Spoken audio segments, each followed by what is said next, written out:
Well, hello, my people, my subs, my follows, and the women haters.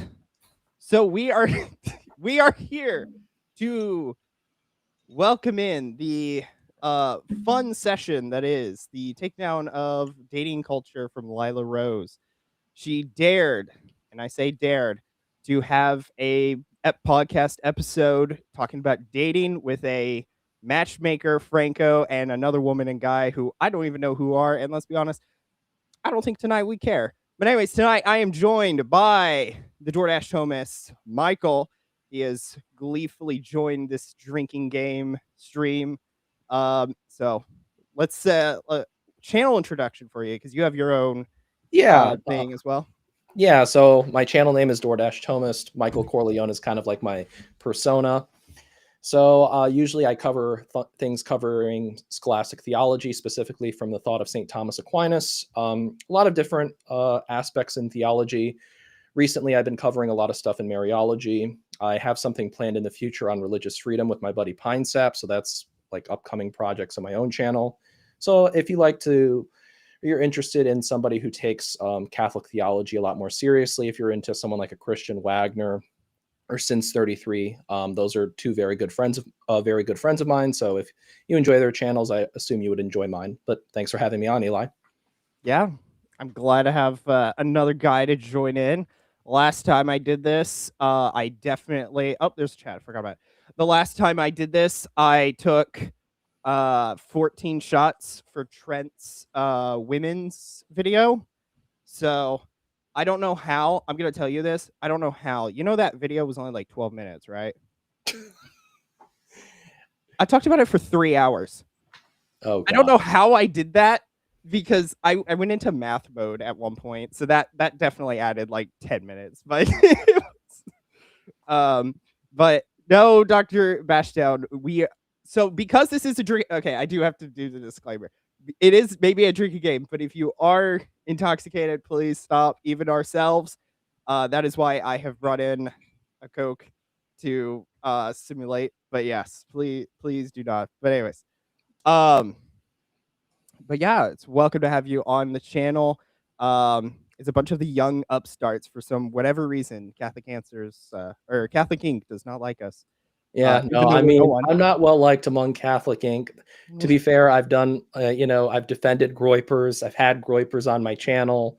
That I've collaborated with Pine Sap, with Classical Theist. So I'm not exactly Catholic Inc. friendly, and I don't plan on becoming Catholic Inc. friendly. So you won't see me at any conferences, but I do produce quality content in Catholic theology if you're interested. So Yeah. Yeah.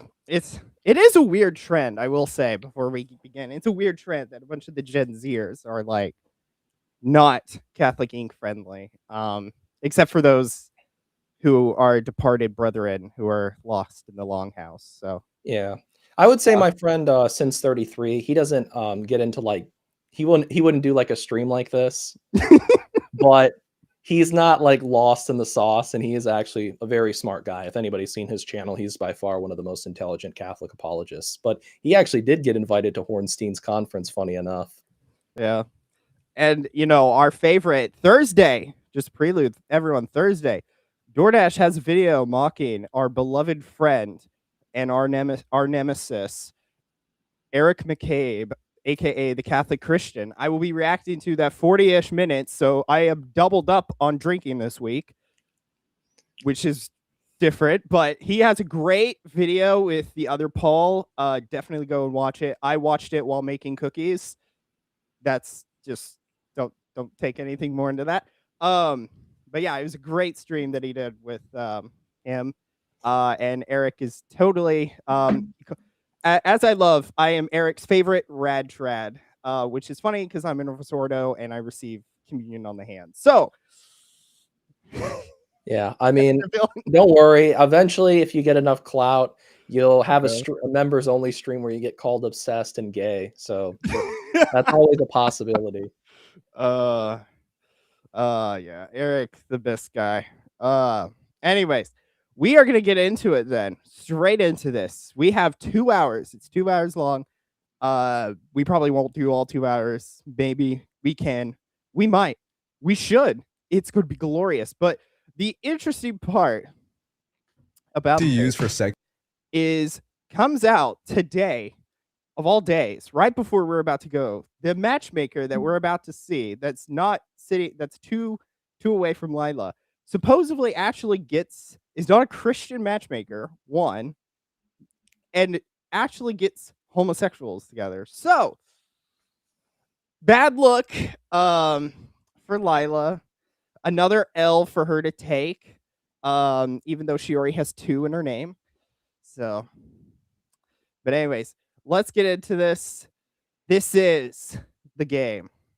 secular women versus the kind of riz that you use for godly women is very different. You guys, I really don't like that strategy. What are some reasons that people are having trouble getting married? They have told me they absolutely love it when a guy just takes initiative. Sure, the man leads, but you can't expect him to do all the movement. You're trending towards marrying the FedEx person because that's the only person who's going to come to your door. The devil hates marriage. He doesn't want you to get married. Ladies, if you're going to remember one thing that I say in this podcast, remember these 3 words. I'm already ready to die, and I haven't even made it. How to can one women minute in. allow men to lead? Should Yeah. That was terrible. That was just the intro. That was the intro. But yeah. So yeah, but anyways, we straight into this. But yeah, we're nothing I assume else other than just oh good grief. Yeah, no, I mean, just really cringe. I mean, I'll see what they have to say on like quote unquote dating advice, but obviously Yeah. it's just founded on not in Catholic moral theology, but just what can I pull out of my ass? Yeah. So men and women hang out one-on-one just as friends? Why does this professional matchmaker hate coffee dates for a first date? And what controversial advice is there to help people who tend to overanalyze dating? Welcome back to the Lila Rose Show. Today we're sitting down for our second dating panel. This is to help all of you singles and all of you people who love your singles, with Franco from Franco TV, Alessandra with Matchmaking in the City, Ryan from The Exorcist Files, and a new special guest, Caitlin. Here at the show, we are very interested in thriving relationships and families, and of course, dating is a major part of that. A big shout out to my friends over at arranged Sacred marriages. Spark who are No. I'm sorry, what did you say? I said no dating. Arranged marriages is the way to go. It's gonna be turning that way. Like, I don't have the graph, but like I posted the graph in Lila's comments one time of the like what do men want and like how to get married, and it's like 80 plus, right? For guys, and it's straight, but women's has just gone dramatically down, and I'd be like, oh, men are the problem, totally. And that, and then people were trying to argue with me. It's like, well, you can't read graphs. I'm like, Yeah. but yeah, I do love though that she talks about Sacred Spark, because I did get on the wish list, but then I found the first day everyone went on it, and then I found out it was horrible. Is that Because like what is that? it's a matchmaking service done Oh. by another woman that does those Instagram posts for engagement. The like, if you're single and Catholic, write your age, your name, and where you are. And so it's funny though, because you can't see the people in the app. So you can only read their bio, and you can't see their pictures until after you connect. But what happened is that a lot of people are connecting, looking at the ugly women, and then just so the app failed. But and here's where this is why I don't like matchmaking. If you pay for their premium, you can see the photos. And this is a Catholic, mind you, Catholic matchmaking service. So Yeah. I mean, I just think online dating is just a complete waste of time. And I just think if you're looking for a serious relationship, sure. Can it happen per accidents that you actually find, the right woman doing online dating? Sure, it's hypothetically possible, but at the same time, it's definitely not something you should be pursuing. It's not the way to go. I've done online dating, and I can definitely say Catholic Match sucks. Like it works, but it really is the user problem, it's not a platform problem, it's a user problem. You could definitely I feel like you can do it. It's just it's all in women. But no one wants to say that because that's just rude. But it is. Guys are sending, messages after messages, and the women don't care. So, um, I should bring That's up. why you just read books, man. Books are just a lot more interesting and a lot less obnoxious than women. It's a popular slogan of mine. Yeah, I've considered it. I've been like, if I went on to Tinder and was a total degenerate, I probably could find a woman. And then I just play an Udo reverse on her. Probably easier than some of these Catholic women. But anyways, let's 1 actually minute. creating something beautiful to help people meet each other. If you want to join us on this mission at the show, please ensure that you've hit the like button, leave us a like and a comment, and join us over at patreon.com/Lila Rose Show for You bonus disliked content. the video, right? No, I did not like this video. But you know what you should do? You should totally like this video. Hit that subscribe button. DoorDash Thomist, his channel is in the description. Totally hit his stuff up as well. If you don't, you're probably gay and or Eric McCade. Tomato, tomato, to be fair. Very true. And I was going to say also, if you have the time to go to Lila Rose's absolute shit show of a video, please dislike it. Please leave a comment trolling or saying like, please delete this video or something along those lines. Aye. Ad-free episodes and access to upcoming guests. Also, the merch. You guys, I'm so excited about this merch.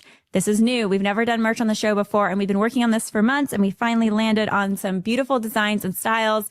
This is the sweater. It's perfect for Christmas. I just have to say, if you're buying Lila Rose merch, you're not gonna make it. You're not gonna make it. I'm sorry, bro. You're not gonna make it.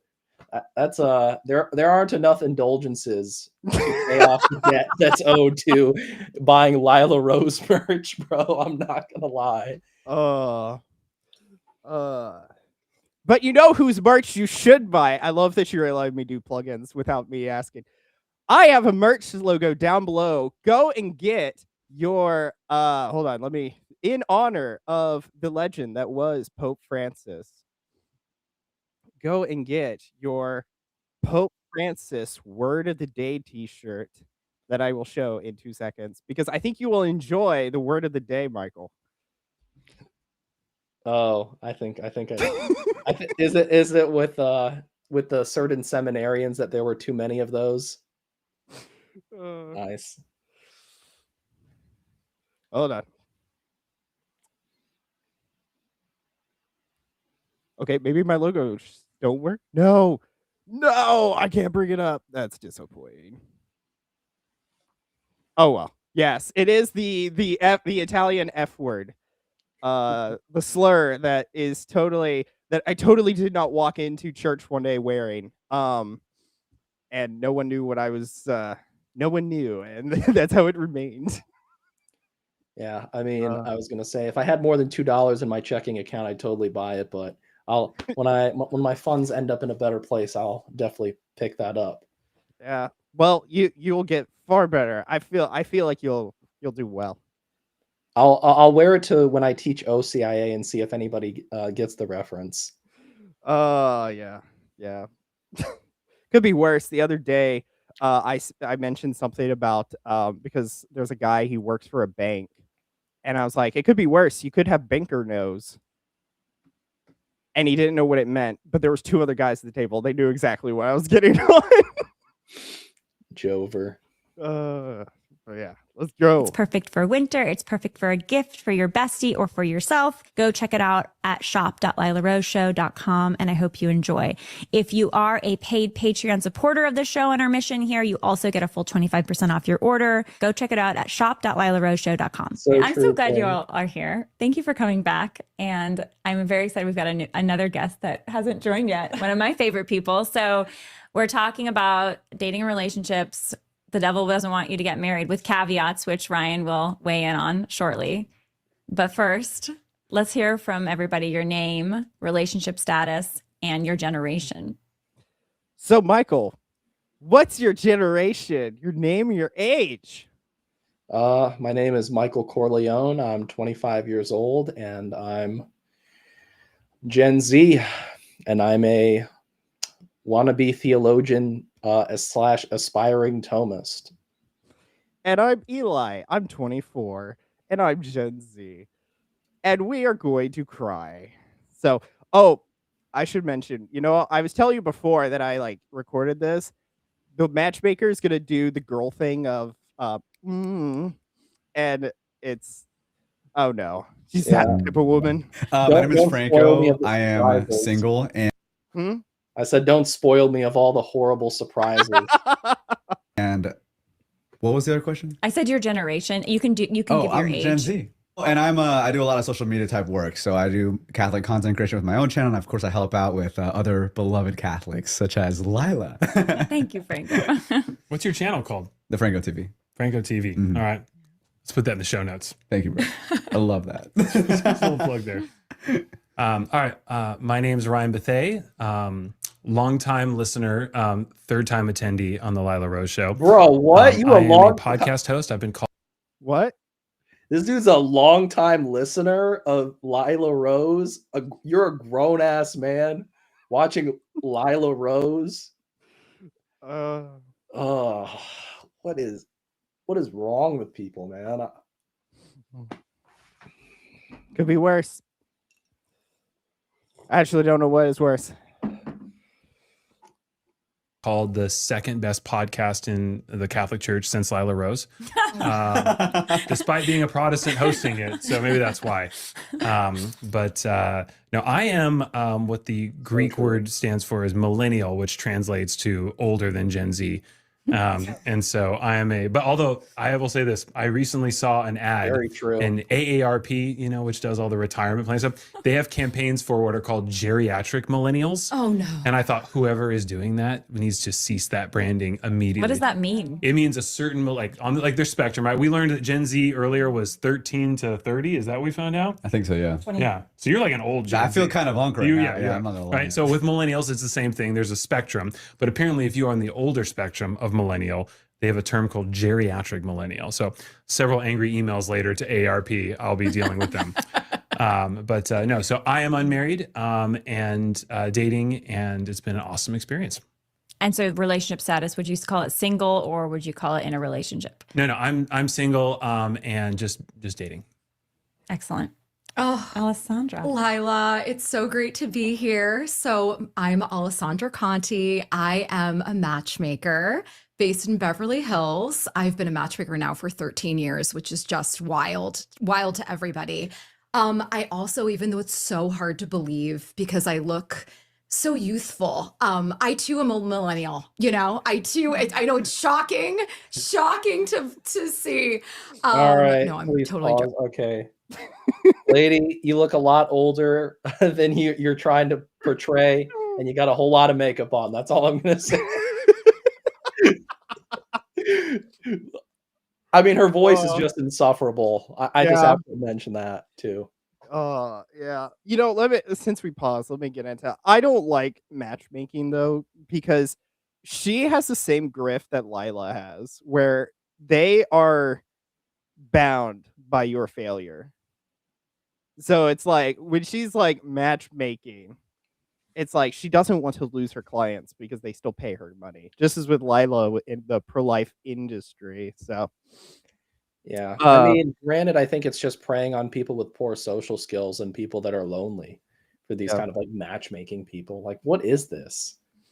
Like, if you actually want to, find a good Catholic spouse, if you want to be seeking advice, you seek advice from a spiritual director, you have a strong prayer life, and just go to the right places.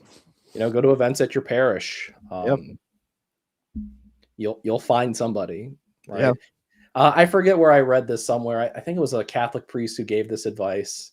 Like, I think like a good sign is if you see her at like a Monday 7 a.m. mass, that's a good sign. Yeah. You see her in line at a weekday confession line, that's a good sign that you're finding a good Catholic woman. Or honestly, if whoever shows up on the first of the year is a holy day of obligation on a Thursday, if she's there, or like we had the one a week ago, if she was there, wifey material. Unless she's one of those secret, unless she's a Latina, in which case then you're always gonna have problems with them. You gotta have like a hardcore rad trad TLM goer. She's like one of like 8 kids. You're good to go. Yeah. Oh, yeah. All right.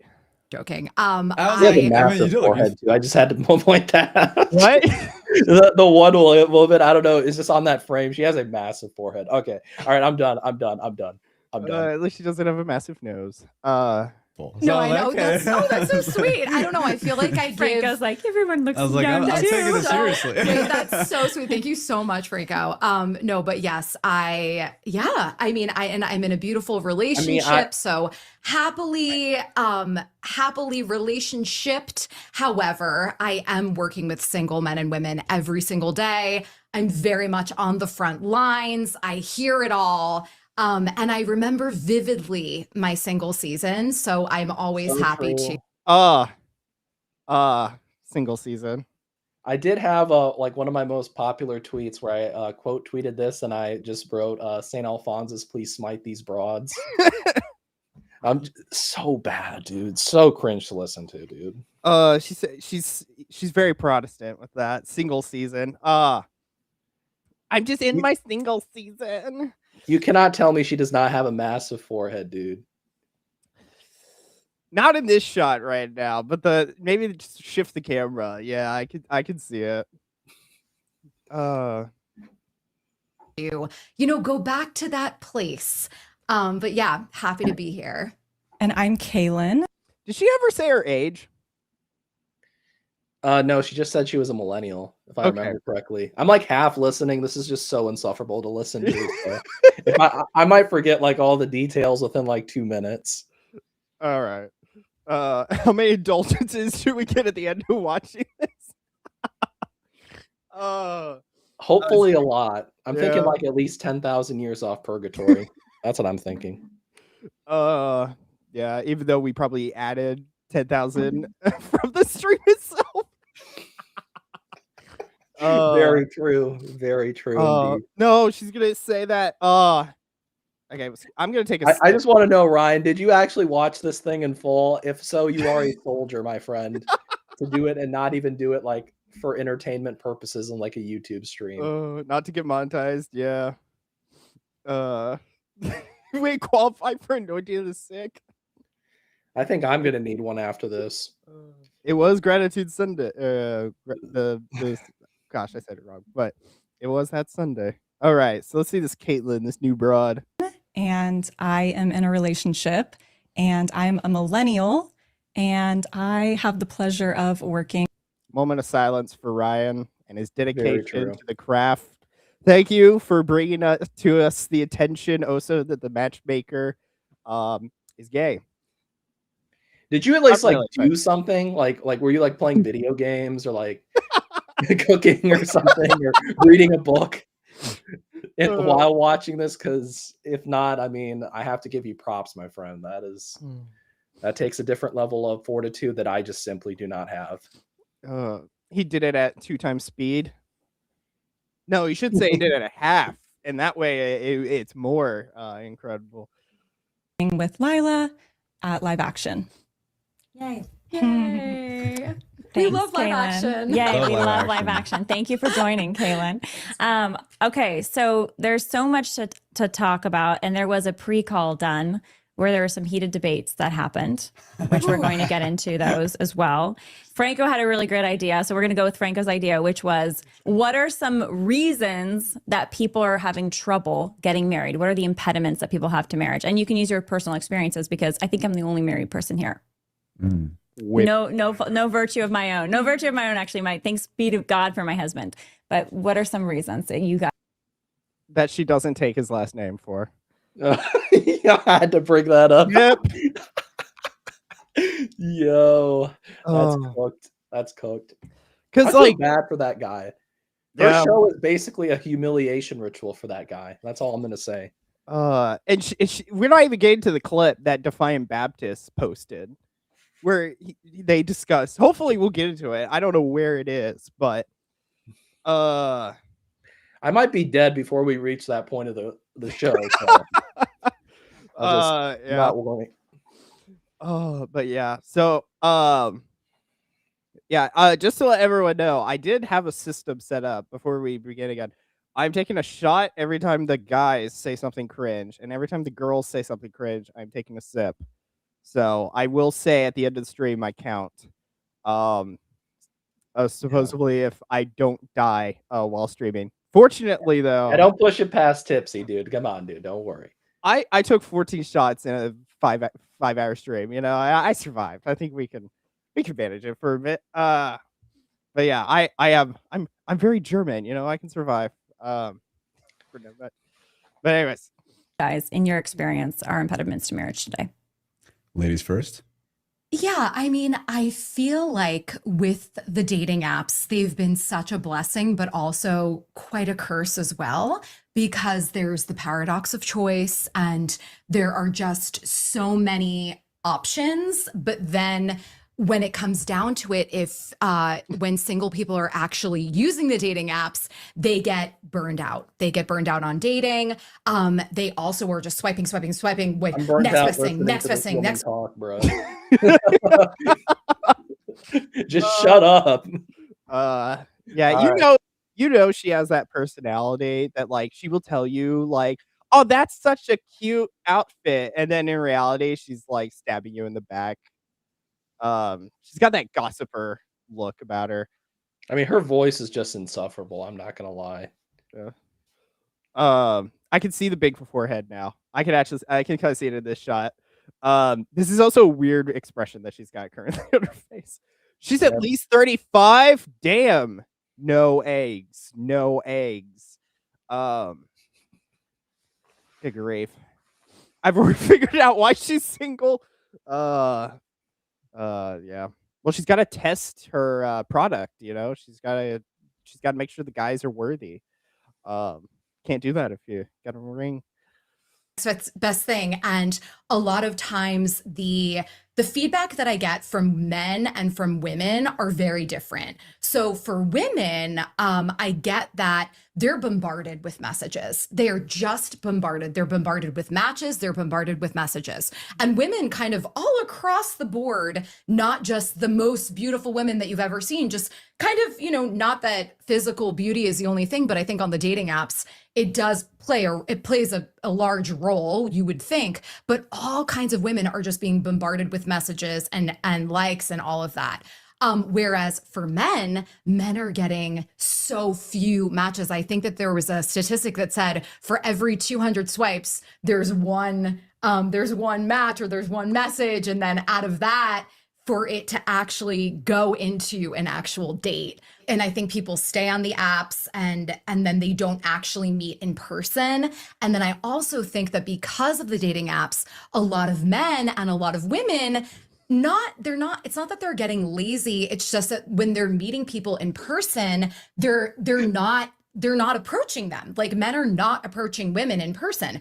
There are a few men that are approaching women in person, but those are the guys that are the charismatic guys that they're approaching all of the women in person. But the nice, good guys, a lot of them are saying like, oh my gosh, I don't want to, upset her, or I don't want to, get rejected. So when back in the day, that was the only way. Like men had to approach women in person. They had to go to events. They had to be in the community. But now a lot of them are relying on the apps, and then they're not getting a lot of matches. I'm already so there's having this PTSD flashbacks, and I haven't even watched 10 minutes of this. Yeah. I love how she's like basically, men can't. She just proved at this moment that men care about getting into a relationship more than women, because women have all these options, but they can't just say, okay, I choose you and throw a Pokeball. And then with us, it's like, we like what we just like. So, but yeah, the nice guys was, the nice guy, he checks notes, cares about you. Wow. That's such a revolutionary thought. This is why you guys just read St. Thomas Aquinas, and you'll never, you don't have to worry about these problems. That's why you should just join a seminary, and that way you wouldn't have to worry about women. Yeah. Well, Just if you get completely. rejected from it, and then you just stick Oh, to yeah. the reading plan. Yeah, that's rough. All right. There's this really big imbalance. 6, So 7. I think yes, the meeting of people is really big, and also the paradox of choice, and just people that are AD dating and think there's always going to be somebody better, and also the enemy. I mean, I could go on and on and on, but the enemy is very prevalent in temptation. So I think with a lot of men, they're struggling with porn, they're struggling with even looking at just scantily clad Instagram women. And All right, that's stop really right here. perverting their. If you are struggling with mortal sins against the sixth commandment, you should not be dating, period. Because it will affect your relationship. All right. You need to be living chastely for a significant period of time before you pursue a woman in courtship. That should be a general principle that everyone should be aware of. I just want to mention that. Yeah. Yeah. Like I do like I think there is also like a lot of people will talk about this. Like there is levels, I think, to the addiction though, in like because you're saying a significant time, but you are always going to be addicted to corn. So it's like in what level respect are you clean of it? It's in the I same would say you should be at least a year clean. That's my personal standard. yeah. That sounds right. But yeah, that sounds good. I don't have a counter to that. Yeah. So, no shot counter, no, because I'm using the studio, so I can't bring that up, unfortunately.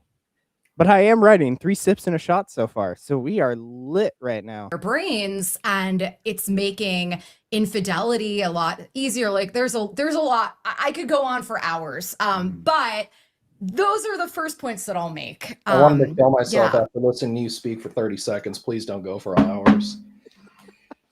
But yeah, all right. All right. I do like though. She just stated men are the problem, and that they looking at this stuff. We're looking at women though. Oh no! I bring up women have responsibility. Oh no! Oh, Yeah. the horror! And don't get me wrong, like, sure, do women consume the same kind of pornography that men do? No, but they do have their problems too with that kind of stuff, like with those like erotic romance novels and that kind of nonsense and that kind of garbage. Yeah. I mean, that's just as much as pornography as, opening up the hub. Yeah, book talk. It's at the end of the day, it's some kind of pursuit of venereal pleasure, not ordered to the proper end. So yeah, that's why you need a strong cult for the Blessed Virgin, a strong prayer life, frequent reception of the sacraments, a good spiritual director, and then obviously cutting out all the occasions for sin. I mean, obviously that'll be different from person to person, but obviously I think everybody knows what are those occasions for sins for those individuals who struggle with these addictions. And so you got to cut out those occasions, whatever that may be for your particular situation. Yeah. And I have all of this video. So hopefully we will do the 2 hours. And we will get to the Dubai story. I've heard bits of it. So I haven't listened to the clip though. So how you doing, Deuterocomical? It's been I haven't seen you pop up in any of my streams as of late, so it's good to see you, buddy. Yeah, it's good to see you. I was about to dox him, and I don't know if I'm allowed. So let's. Anyways, continue on. I mean, I agree with that like so much. I think, and not that the devil is responsible for every shortcoming that we experience, but I do strongly believe that the reason why a lot of people just haven't found the one is because a lot of people are not seeking to aim for living like the incarnation of goodness itself, which is Jesus Christ. But I want to make this clear that I've been seeing a very huge correlation within my active seeking to grow in virtue through God, of course, who's the source of virtue, and finding, people that are worthy of being married. I'm not saying that people that I'm perfect or that they're perfect. I mean, in fact, like I think, I'm pretty objective about saying like, okay, they have things they need to work on. I have things I need to work on. But I really do think that it does come down to, are you seeking to imitate the incarnation of goodness himself? Ryan, what do you That think? was actually the first solid statement I've heard. That was solid. Thank you, Franco. That was like the first decent bit of advice I've heard. Yeah. Yeah, the accountability, the disclaimer before, and then the good discussion. So to Franco for actually, do not make me regret this toast. To Franco. To Franco. Oh gosh. Fuck, it's strong. All right.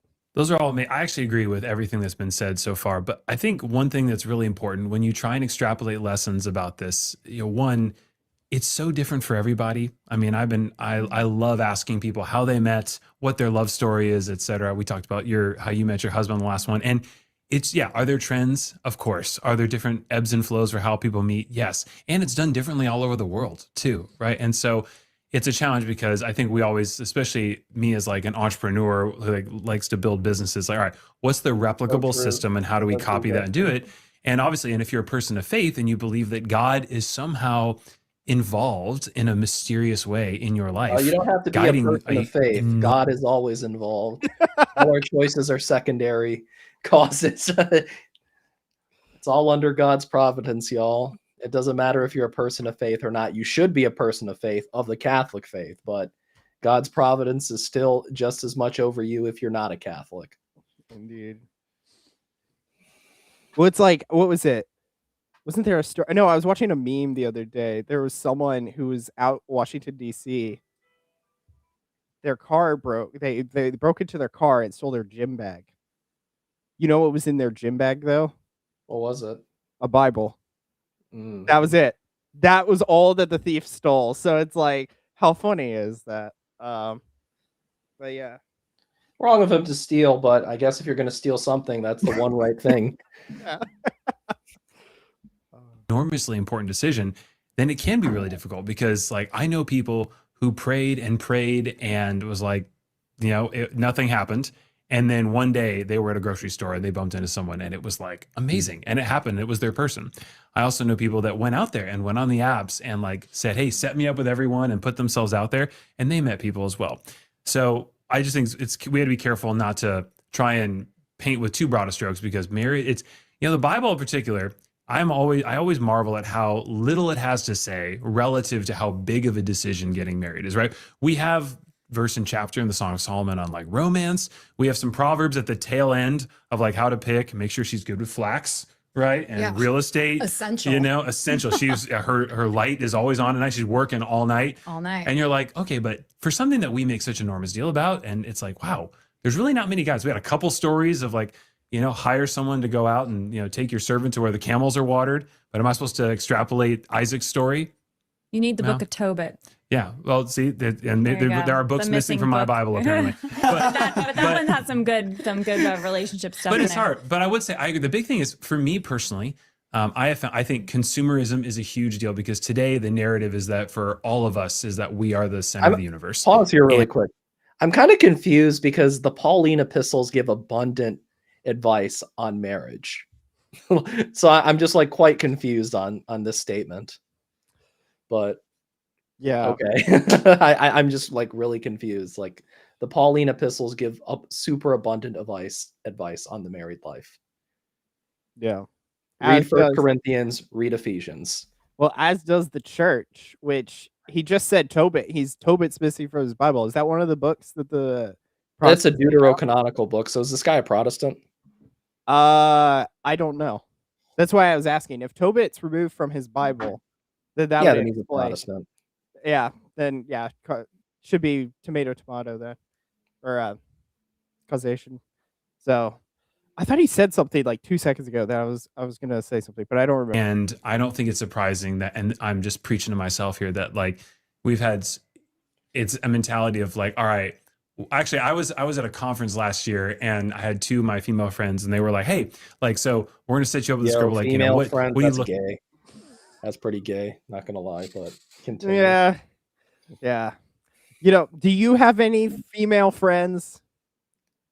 No, I mean, the only women I talk to are my mother and my other mother, the Blessed Virgin Mary. So take with that Hey, information what you will. I mean, hey, granted, I do have to talk to like OCIA candidates, but I don't yeah. Well, consider that. that's different. Like there's the OCIA head. She's a woman, but she's like my mom's age or a little. She's like 50, nearing the 50 mark. So it's like it's very different than like the young girl that just got out of college, right? That's Yeah. Oh no. Yeah. relatively Well, um that's not familiar conversation, obviously. yeah. Or it's like But the grandmother that is also a part of the OCIA team. It's like, yeah, that's a little different. That's more of a maternal um connection. So yeah, what yeah, was I going to say? Lucky enough, the OCIA director at my parish is a young guy around my age, a little older. He's like 4 or 5 years older than me, but still yeah. out here Uh, teaching straight from the Summa and stuff. So it's like straight autism. I mean, I go to a very traditional parish, so the OCIA program is like reflects accordingly. yeah, So it's a good program though. Never talk to women. So true, Ignatius. So true. It's a waste of time. I tell people it's a waste of time.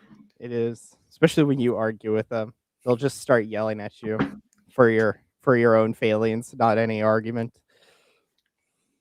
Excuse me. Looking for. So I was like, well, what are you looking for in someone, right? Which again, not a bad thing, right? And then a friend of mine comes up, like in between, interrupts and goes, hey, at the time I didn't know her that well. She goes, change the question.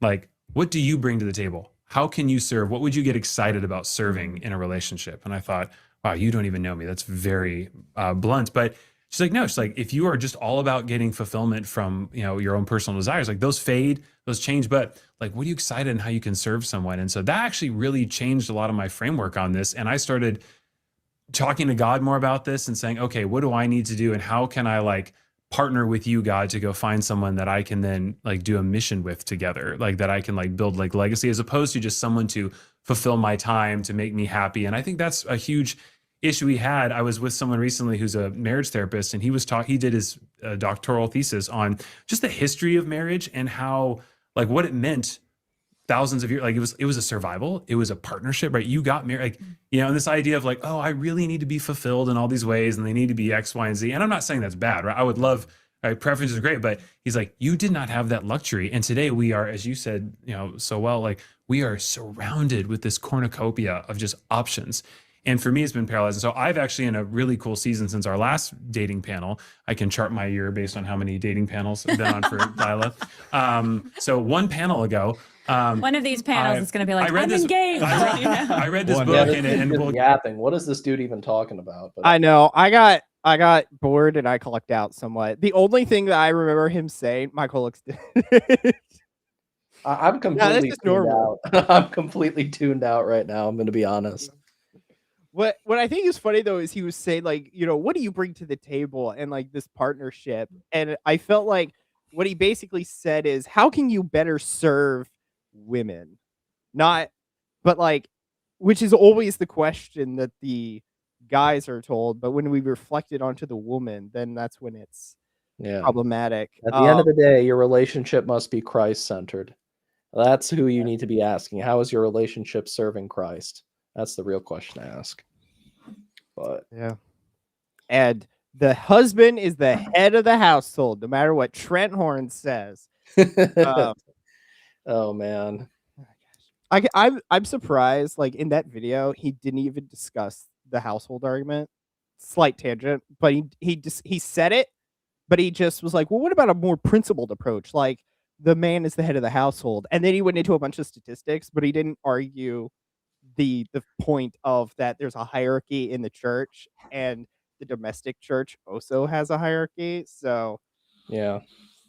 I mean, if you watch my stream with the other Paul, I think it's pretty obvious that when it comes to like arguing like for women not being able to vote, I mean, ideally, if you read our political theology, ideally the state is supposed to be reflective of the church, just as I, civil law is reflective of natural law. Therefore, the governance should reflect the church's governance accordingly, and thus women would be excluded from governance. But yeah, I mean, I think when it comes to the understanding of the headship of the household, I mean, St. Paul makes it clear in Ephesians 5. We can just draw from the creation narrative in Genesis. But yeah, I mean, a lot of it comes to bad catechesis, and sort of just this like liberal ideology. Yeah. And sometimes there are bad reps. So I talked about this a little bit on the stream too with St. John Paul II. I do think he uses some like novel terminology and theology of the body. And I obviously would say like individuals who interpret him wrongly. But when he talks about like mutual submission, he's specifically talking about the marital act where, you know, the spouses fully gift themselves to one another, right? Because obviously the husband's body belongs to the wife as much as the wife's body belongs to the husband, because that's what marriage is, right? Your body belongs to your spouse. Yep. You owe your body to your spouse in justice. That's the fulfillment of the marital debt. So that's what he's specifically talking about in that context. But if you read at the end of his commentary on Ephesians 5, he specifically says that marriage de facto is reflective of the relationship of Christ and the church. And obviously, right, there is a giving of Christ to the church, you know, through his passion. And then in return, we cooperate with the graces he so abundantly pours out in our souls. But there is a submission of the church to Christ. Likewise, the wife to the husband. Yeah. Perfect answer. We'll get into it later, but there's a kind of quiz or like this index, you know, where you just kind of ask yourself these questions. And I'm like, man, in my business, I travel all the time. I go meet people. Like career's been a huge hindrance, I think, because I've been putting so much stock in my personal, which I'm a guy. I love working. It's amazing, but like, I'm realizing I have some major life imbalances that have been issues. And I'm like, okay, that's been a big deal. But this quiz you kind of take, and at the end it goes, like, how often are you going to like meet new people? How is your life basically? Are you having dinners and lunches with the same people, working all the time? And then when you relax, are you just hanging out with your family or just on the weekends, like the same thing? And he goes, where else in life would you just do the same thing over and over again and expect any different result? I don't know what And I'd rather be quiz, bored like, if you or basically just score this. annoyed with what they're saying, because this dude's just boring me. I don't even know what this dude's talking about. Like, Yeah. When he said quiz, I was like, is he taking like a BuzzFeed quiz or what? But gosh, like I know what he's saying. He's trying to be like, you know, do you just do you or do you try and get married? But it's like, boy, have you not met some of these women? not even just that. I think he's just spent like 10 minutes talking about a whole bunch of nothing. Yeah. Just get to your point and move on. Yeah, I know. I don't even know what the initial point was. I tuned out him at this point. I mean, I've been tuned out. This is just stupid. So like you're trending towards marrying the FedEx person because that's the only person who's going to come to your door. You said the Amazon, line, whatever. And I thought, okay, I need to shake some things up. And so for me, yeah, I actually kind of had a big personal revelation. Like, okay, I need to start. I believe God can do anything. I believe God can, like, you know, God could arrange that way. But I'm like, you know what? Everything else in life is just better when you get out there and start making moves and say, God, would you guide me? And then let's see what happens. And so in the course of that, I've just met some incredible people, put myself out there more and just said, hey, you asked, you know, we talked a little bit earlier about like how people meet people. And I'm like, yeah, I just said people I love and respect. Hey, if you know someone, right, you know me. And so I trust you. If you say, go get to know someone, grab a coffee, have a meal, I just trust you. And so I've been doing that and just been had an open posture, and it's been amazing. I think once you kind of make that decision internally and then take steps to do that, it has been a really rewarding experience so far. So I feel like I was just kind of, in short, I was sitting at home in one sense, like, oh yeah, God will just bring it. And I'm like, that could happen, but it generally doesn't work that way. Yeah. Figuring out the right goodness, daily. I thought it was over. I thought it was over. Roll credits. If you want to just keep playing, I'm just gonna use the bathroom real quick. Yeah. All right. So yeah, ladies and gentlemen, we have an ad break while Michael goes out. We Heart Nutrition. Okay. I was wondering what. So anyways, glad to since Michael's out, and I will skip ahead briefly.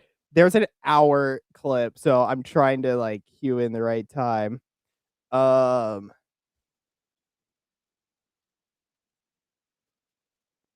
30-day access to what?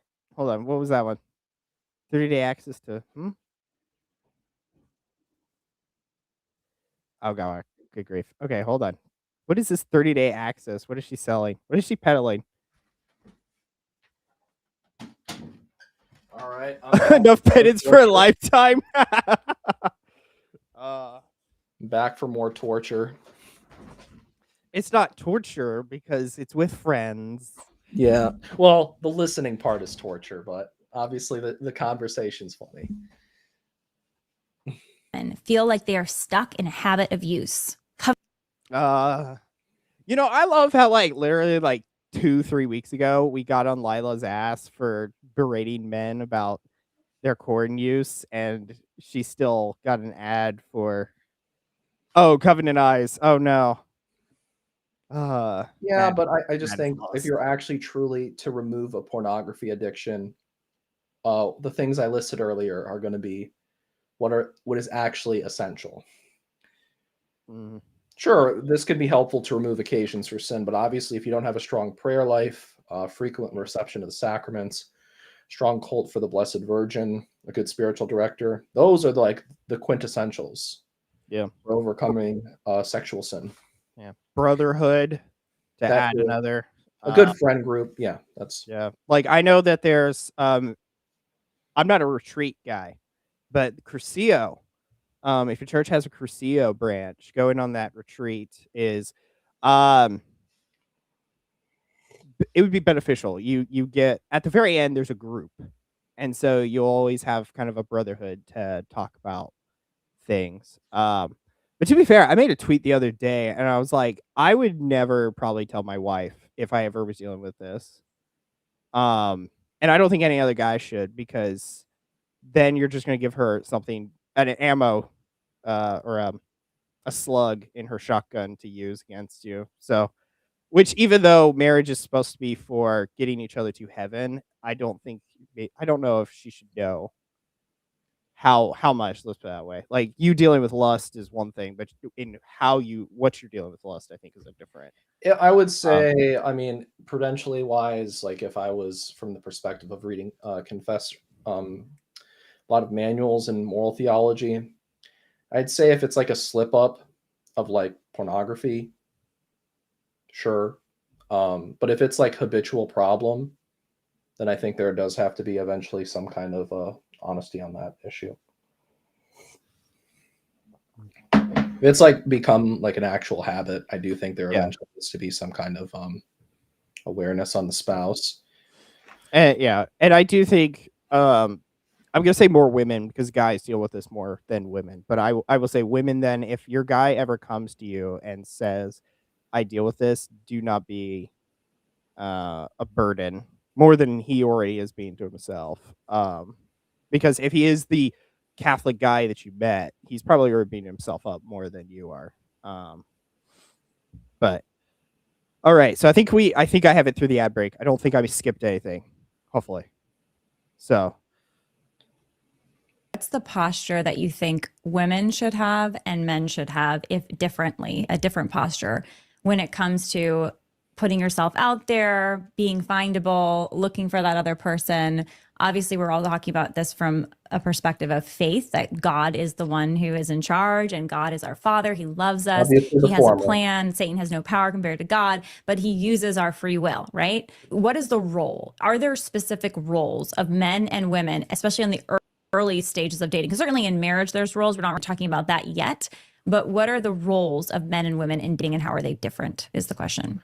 So women should chase? No. Women should chase? Again, I'm sort of joking. It is again. Franco wants to be chased, it sounds like. Yeah, no, Franco All right. does. That's why there's only been He said 2 he was girls in single, his ladies. story. So well, very We're gonna selective. get DMs. You're gonna get DMs after this, Franco. No. No. Not a just random person. On the chase, I know, Ryan, you're going in a second. There's an amazing book, Men Chase, Women Choose, by, oh my goodness, what is her name? Just look it up, Men Chase, Women Choose. And it's all about psychology and science, and Dr. Don Maesler. Oh, phenomenal book. Sorry, Ryan, go for it. If you want a real book on courtship, read St. Alphonsus. If you want a real book on courtship. No, I'm just kidding. He doesn't. His Theologia Moralis isn't really a book on courtship. Yeah, I don't know. Courtship is so different now, because there is some just natural online there's a different type of courtship or a different type of courting than if you were to meet in real life. But yeah, I have nothing really to say. I just love that they try to shame Franco for like 2 seconds. He did not deserve that shade, but very well. It mean, according to this Dr. Don, what's his name? Dr. Dawn Maesler. Dr. Dawn Maesler. She's a woman. What does, Yeah, oh, it's a sorry. woman. How dare she bring up another woman? Yeah. Wait, hold on. You said not Faustina, right? Did you say Faustina? No, St. Alphonsus. Okay.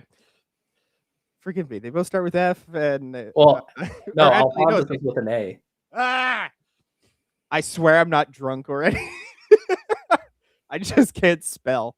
But anyways, yeah, I'd rather listen to that book than this Dr. Woman, Lila. Yeah. Sorry, Yeah, guys. it's a woman. Okay. She's a she, her. She's Lila. Sorry, guys. Okay. So wait, what does it mean? Can you define what choosing looks like versus chasing? Yes, How are but they I different? feel like Ryan should go All right, first because well, he's you ready. already took it. You go. She chose for me to go pursue. That's how. That's the All backwards, right. right? That's how it worked. I was chosen to go first and pursue.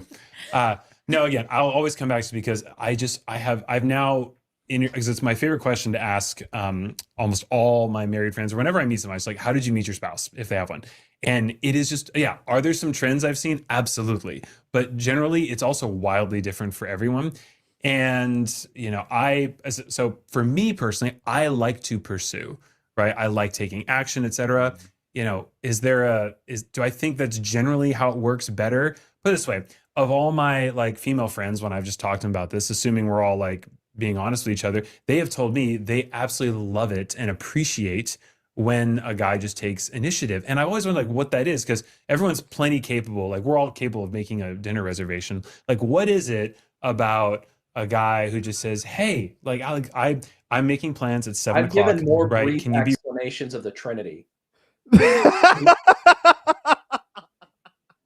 Like, just get to the fucking point. I know. I don't even know what he's talking about. He was talking with his friends, and then I'm lost now.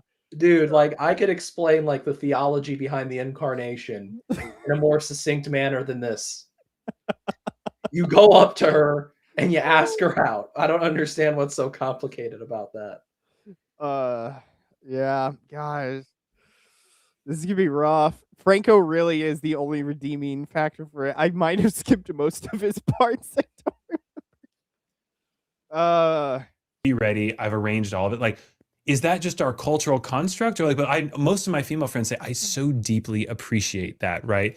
And again, from a spiritual standpoint, it does seem to me to be like, okay, men seem to be wired. And even if you look at our biology, right? If it's true that testosterone makes us more aggressive and action oriented and we're wired differently, like, yeah, maybe that's it. But on the other hand, I also know people like, obviously we have also a very famous biblical account of a woman stepping up and being like, you know what, I know what I want. And so I would be careful to make Chapter and verse. I actually Ruth. do. I would love Can you tell briefly get what into Ruth that. did? I'll make sure I get my theology, but Ruth basically, I wouldn't recommend doing this per se, right? Because she laid at the feet of the person, right? She wanted to get married to Boaz. I'll edit this if I'm Well, off. in those days, it was like if you sleep together, you're married, basically, right? Well, that was she part said, of I the, think- that well, was that- part of the custom. Right, but she was like, I think the point was that she also, I think her mentor, and again, we should totally double check this on the Okay. theology, but like her mentor was like, hey, go, was it Naomi told her to do that? I'll go look it up. Let me But- ask truthfully. Ask truthfully. All right. Yeah, this is a good sponsor Truthfully. integration. But again, all that Sacred to, Spark, truthfully. all Will. that to say, I have had like, in fact, I dated a girl and it started off because we were just friends. And she said, hey, one day she came over and she's like, hey, FYI, I've actually just like, I've tried to kind of send some signals, right? And in the off chance that like, it just wasn't clear. Because I will say, as a guy, women sometimes think it's being very clear. And yes, generally speaking, like, if you seem to know, it's like if a human being is interested in you, just period of talking or whatever. But it is possible to be missing each other. It's like, hey, I just think you're really cool, and I would love to my feelings are more than friends, and I'd be totally open if that's something you ever wanted to pursue. And I was like, oh, actually, yeah. I realized, because I've just been kind of friends for a while, but I was like, oh, I was kind of like moved, like, oh yeah, you're really cool. And we ended up dating for a long time. Dude, just You know, shut and up, man. Would you just shut up, dude? That was cringe. All right. It was just like 5 minutes of nothing. Just, Yeah. what are you saying? Like, like, do I feel like in the church, like women could be a little bit more assertive for like 2 seconds? Yes, because we may not understand. Like, I know I was talking to a girl. I took a Comp 2 class with her, and the only way I found out that I think she was into me was I literally was doing this. And I kept making those sounds and she laughed at it. And I was like, okay, it's not that funny. So either A, she likes me, or B, she's mental. In which case, double yes. So, but gosh, this is it. I love you are right. You could probably get through RCA by the time he finishes his love story. Good grief. that was like, so I would say there are exceptions to that, but I generally would be in the camp of I like the idea of the guy pursuing, but to the point you laid out earlier, especially with online dating, it is like it would be so tough to be a girl. So And like I've true. had my female friends show me their like Hinge accounts, and I'm like, this is wild. Hundreds of just shirtless guys with dogs. Yes. What? I don't want to know the context. What? Okay, I will say I have done like a brief because I am on Catholic Badge. I'll freely admit that. I have flipped it and been like, okay, let me go after the men, and I've looked at the profile pictures because if you go into the profile, it tells you that someone viewed it. So I don't want to be gay or look gay. But like I've looked at some of the guys, and I will be honest, some of those guys look fine. So like I don't know where we're getting some of these shirtless pics, but some of them look fine. So I swear I've always wanted I just need a girl. I swear I could get 10 guys to get into a room, like get them into a date with Elizabeth. I bet I could get all 10 guys to meet up and catfish them.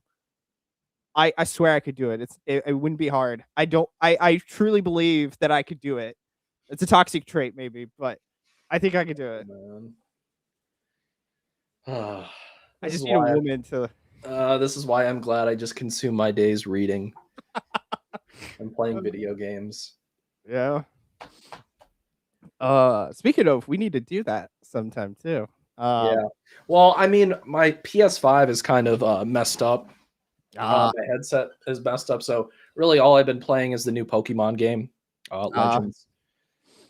Yeah. Well, yeah, one of these days for sure. Once I finally, I'm kind of in between jobs. I kind of had a bit of a financial rupture because my car got repoed, and then, oh no. yeah, it ended up going to auction. So I ended up having to get this junker, and I can't really use it for DoorDash. It'd be Oh no. pushing it. So I'm looking for a job right now. So, pray for me that I can find something solid. It's been a little bit rough, but I've had extra time. That's why I've been uploading like every week. Well, maybe not this week, but I am doing a stream with Since 33 later this week. That's a bit more obviously serious than Yeah. in this. Yeah. Well, like to me, I do obviously some theology content here and there, but it's like there's so much content that's like luxury. So it's like I like to just kind of like chill back and have a chill sesh because it's different from the like, so we're gonna get into this article, look at this video, and you could see, it's like I'm sorry that you have a degree in it, but it's like, could you speak normally? Yeah. That should be, I should put that on a shirt. I don't want to be gay. Yo. So true, Justin. So true. Pray imprecatory psalms against the gays. I'll send fire and brimstone. Yeah, nice war and peace. So really right. quick, great by biblical reference. Thank you, Ryan, about Ruth, the approach to Boaz. So I just asked truthfully, tell me the story. What did Ruth do to find a husband in the Bible? AI, of So in the course. book of Ruth, she ended. At Gronk, is this true? I did that. Okay, Ryan, I think hopefully you're still in the chat. I am sorry that I had to use it on you with the Girls Gone Bible, but I did say forgive me before I added Gronk. So Yeah, um I'm just gonna let you guys know. Do not get quotes from magisterial documents from AI. Just read the document. It's not that hard, guys. Most of them are not that long. You can read most magisterial documents in like 30 minutes. oh yeah. Anyway, she's to support herself and Naomi. Ruth's story begins with her decision to stay with Naomi rather than to return to her home people. She's in the field. She's supporting herself. Anyways, it leads her to the fields of Boaz, a relative of Naomi's late husband. Naomi, recognizing the potential for Boaz to be a kinsman redeemer, advises Ruth to seek his protection according to the custom of the Levirate marriage. And then what she does, what you just stated, Ryan, Ruth approaches Boaz at the threshing floor, a place where he rests during the harvest. She lies at his feet, a traditional gesture asking for his protection and indicating her openness to marriage. And then he redeems her as a wife, it says, ultimately. Lila Rose would pop out her phone, or what was it? Like, I was gonna say make a joke about the 911. It's like I forgot it. Man, I had a joke and it disappeared.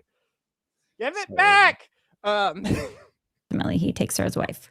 What do you think, Franco? I definitely like agree with what you're saying, that taking the more generally traditional attitude as a man, but at the same time, and I feel like I really feel you on the hold on, maybe like not, I really don't take it feel to you. an absolute extreme. Both of us. Okay. Look, don't get me wrong. I do have my stutters on stream, but it just seems like these guys just can't get to their point. Like, dude, come on. To be fair, Franco is starting, so let him. Yeah, fair. The ignition. Let it. It just sputtered out. Let him one more time. I guess I'm making a rash judgment based on the other guy. But you know what rash judgments get you? Yeah. A seat at a conference with Trent Horn on how to evangelize online. Yeah, so true, so true. I mean, I don't know how to evangelize online, guys. So I lead souls astray according to some individuals. Or I do damage to souls. I want to make sure I quote him exactly so I'm not accused of slander. Yeah. Extremity. I mean, sure, like the man should always be taking leadership, but I do think, and I would like to, I think the best way to describe my position is that it's a dance. You can't, sure, the man leads, but you can't expect him to do all the movement. The woman also has to respond. Source, I made that shit up. And what I've seen, it's interesting. I feel like what? I said source, I made that shit up. Like I've seen the opposite with very traditional women and women that just did not grow up in that kind of mindset. Like when you mentioned like maybe sometimes the girl might take initiative, like there was a girl that, this is a bit of a flex, but I know he had a lot of time to think up of his lines, but it didn't work out very well. I wonder what this bro's gonna flex. Yeah. Is he gonna, if I was gonna flex. Oh, hold on. I'll wait. I'll see if mine will beat his. Yeah. Hey Wagner, if you're listening, buddy, I know Franco's your boy, but I'm sorry, he's just spitting coal, so I am gonna dunk on him. So. Yeah. I met Franco at the conference, ironically, for like 20 seconds. So he seems chill, but oh no, I'm not even saying like, yeah, like I'm not speaking bad about the character of the people. Yeah. I just like to just make fun of like, if you're gonna say Cole, say Cole. Yeah. Well, it's like I made a tweet the other day because Joe Heschmeyer was going after Tim and Joe Enders, and I was like, debate or like dialogue is really important. And so it's like if Franco's like, hey, I want to talk about this to both of us I think would agree to like talk about it. Oh, but yeah. when it's like dealing with Trent Horn, he's like, oh well, you made jokes about my wife, so you can't talk to me. You don't get to talk to me because I'm Trent Horn. So yeah. Yeah, that's what I mean. Like for most of these guys, like if I think you said something stupid or I think you said something contrary to Catholic dogma, I'll call you out. Yeah. If you want to have a discussion about it, I'm more than ears. I'll give an example. I had a little bit of a back and forth on Twitter with Eric Ibarra, and not like serious or anything, just like a slight disagreement. And the conversation ended with him offering for me to come on his channel and have a discussion with him on said topic. So I'm always open to a discussion. But a lot of these guys, like, they don't want to have discussions. It's just, Yeah. it just seems to me quite odd. There's this like unwritten rule, like, yeah, if you want to go to the conference, you can't put out this video making fun of them, or you can't put out this video critiquing their bad theology, even though if they're objectively wrong. Yeah.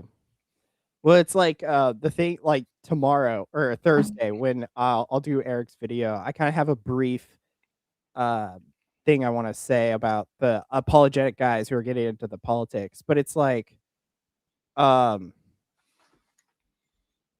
crap, I forgot it. I forgot what we were talking about. Damn, what was it? No, but for real Yeah, though, either way. you have to understand your lane. Like, I wouldn't make videos in politics because it's not something I'm well researched in. Yeah. There's even specific aspects of Catholic theology where I know the topic, but I don't think I'm well read enough to present and put myself in a teaching position on that topic. Yeah. Well, and like that's one thing that, like with Trent, he needs to stay in his niche. That's essentially my argument, because it screws with his apologetic work because he's going outside of his purview in a way. So, but yep, so true, so true. Like 7 hours to come see me when we weren't even like dating. Now, given like it's not super clear it was because of me, but from the chronological form of events that happened, she learned that I was in California back when I was still living in Virginia. I was back in California visiting, and I was like, yeah, I was just in your area. I'm actually going down to Orange County now. And she's like, what? Like, I literally live around this area. And she was like, I don't know if I have work on Monday. Like, I can't exactly go down to Orange County, but I had some friends invited me. But yeah, no, I don't think so. And I'm like, yeah, no worries. It's God's plan, whatever, right? And then like within like a few hours or so, she's like, yeah, I've made some calls. I'm on my way to Orange County tonight. So I'm like, okay, like that's like that like for me, I was like, that was initiative, right? But did that make you like her more or less? Oh, or did it impact how much? That made me think incredibly gihighly of her. Now, given there is some context, just so women listening to this don't go out and become reckless. We had gone on a date like when we met about a month or so prior, and I did initiate all of that. Like I went up to her, I asked for her number, etc. I asked her out on a date. Like I did initiate all of that, right? But I was very also intentional with her. I was like, hey, like not looking for something long distance right now. And so that was that. And so that was kind of the context. So, and I really want to hammer that because you can't just, what she did, I feel like is very dangerous if it's like, if I was just some guy that just is very worldly and just doesn't care. Like to me, like that meant so much to me. I was like, holy crap. And this was like, so I've seen that kind of like, okay, this is really good. And we did have a pretty healthy relationship. Sure, there were issues and we did end up breaking up, but that was actually like, I mean, there were a lot of things, a lot of the virtues that she had were some of the virtues that I just wasn't really seeing with some like maybe more traditional kind of women. And not that like, of course, yes, men should chase 100%. But yeah, I do believe that it's a dance, and the heart disposition there, yeah, you should not be a coward to dance. I should Did you say. give her gas money? Salute to you for making it this far. I don't even know what the point of that story was. She showed initiative, like duh, like she cared. Wow, that's so revolutionary. I wish every woman knew that. Like isn't that a given that if you want to be married, you have to give a crap? I thought that was implied. But anyways, half an hour Later on, we were dating. I did, yeah. I think it's important though you asked her out first. Yeah. I think the point is she expressed interest, like by just indicating a warmth to you. You were interested. You asked her out. Yeah. It didn't go a next step, and then she took initiative. Another thing that I want to make sure that people do know, that, by the way, is that this girl, it's not like, this might sound like insane to some people, but like this girl did know exactly like what she was looking for. Like when apparently she told me this later, but when she had got back home from because we were both in a different state when we first met, but when she got back home, she actually had told her mother, she's like, this was like this guy like met like almost all my standards. Like this is, and so she knew what she wanted, right? It wasn't like, oh, I mean, I like this guy. Franco. No, there were good virtues that I just happen to have that were with me. Of course. So, I mean, yeah, sure, there is uniqueness within the soul there. So I don't want to sell myself short there. But yeah, anyways, that is What happened, Franco? We get it. What?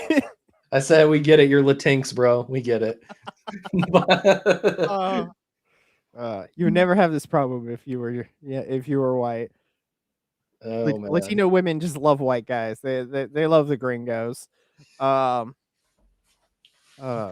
yeah, good grief. Yeah, we grilled her last time on what happened to her guy. What happened to this girl who drove 7 hours? Well, in short, 14 round trip. there were some disagreements on a specific virtue that I value a lot, and but I mean, the main thing though, and it was actually her that ended up breaking up with me. She actually realized, thanks, man. She actually realized that, and I think she realized this faster than me, that like there was some goals that they just weren't aligned. I'm the kind of person that tries to really try to make it work no matter what. And that is a good version to have in marriage, but this isn't marriage yet. This is dating. And so there's a lot of nuance here. And which is why it's so good to have a spiritual counselor that you're reporting to. And I was not doing that with this girl. Because you can't look at your life objectively if it's just by yourself and maybe like with this person that you're biased towards. Like you have to have a spiritual counselor, which is why I think it is kind of a red flag if somebody does not have a spiritual counselor and they're dating. But anyways, like, yeah, different goals, different kind of lifestyle expectations, and later on I realized I'm like, yeah, I did not have the best chemistry with this girl actually. But that being said, like the good virtues there were really great. Yeah. Kaylin, He didn't say anything specific. What virtue did she lack? What was her criteria? Bro, like this story doesn't help us at all. It's just a it's helping me fall asleep, so but like there was nothing edifying about that other than to know Franco's got away with ladies. Wow. Good grief. Like, what were her Oh, he met all my standards. What were those standards, boy? You must have talked to her enough. What are those standards? Was it that you were Catholic, like, or was it the superficial stuff? The whatever. But gosh, I still do this. Yo. The girl broke up with him because Franco said he wouldn't feature her on an Instagram reel. I'm just kidding, guys. I'm just kidding. All right. I don't want to get accused for slander again. Oh, that's funny. He didn't put her in a music video. Drive a Walmart cart with her in it. Excuse me. But yeah.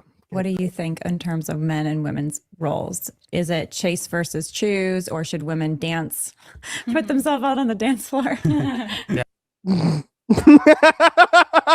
What type of dancing are we talking about? No dancing before marriage. That's my stance. So, gosh. I mean, hey, don't.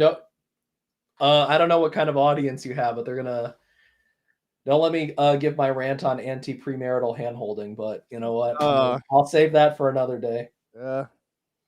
Well, to be fair, you're talking to the guy that I told one girl that, like, oh yeah, by the way, I'm not going to be kissing you on the lips because we're not married. And she basically was like, really?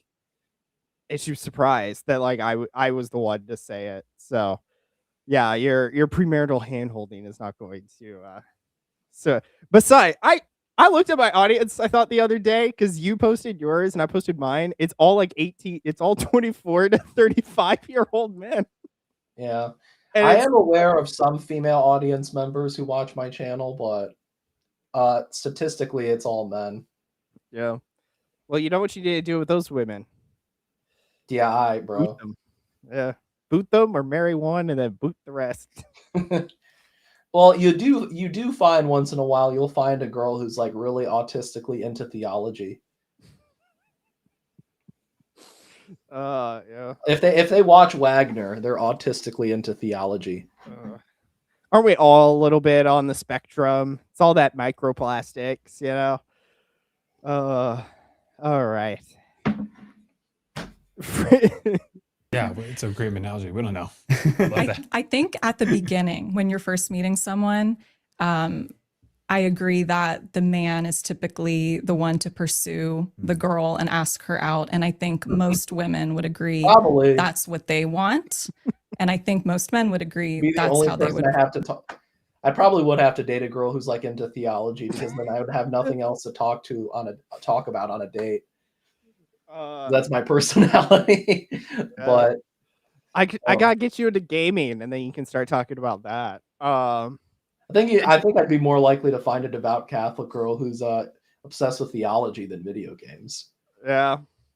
But yeah, I mean, granted, since my rejection from seminary, I've kind of just my perspective is I'm just praying and discerning and see what the Lord has called for me. Yeah. Want it to go as well in the beginning. Women want to be loved, they want to be seen, and men I believe, want to protect and pursue. And the more that a woman receives that, like you were saying, or responds, Franco, and shows maybe gratitude or just a respect. Thank you so much for taking me out. Thank you for, maybe paying for dinner, whatever it is. That encourages the man then to do it again. And I think it becomes a dance. And the more that you date, it becomes a dance. But of course, it depends on personalities. Everybody, like you were saying earlier, sometimes a personality trait, a woman might be super strong-willed and know what she wants. And I mean, there's variations, but generally speaking, I do think it's a beautiful design for the men to pursue Yes. the women. I love how she added strong-willed, because that can be incorporated in two ways. That's very rigid in her values, or she's a feminist that isn't going to bulk from her independent woman mentality. So she snuck that in. But good grief.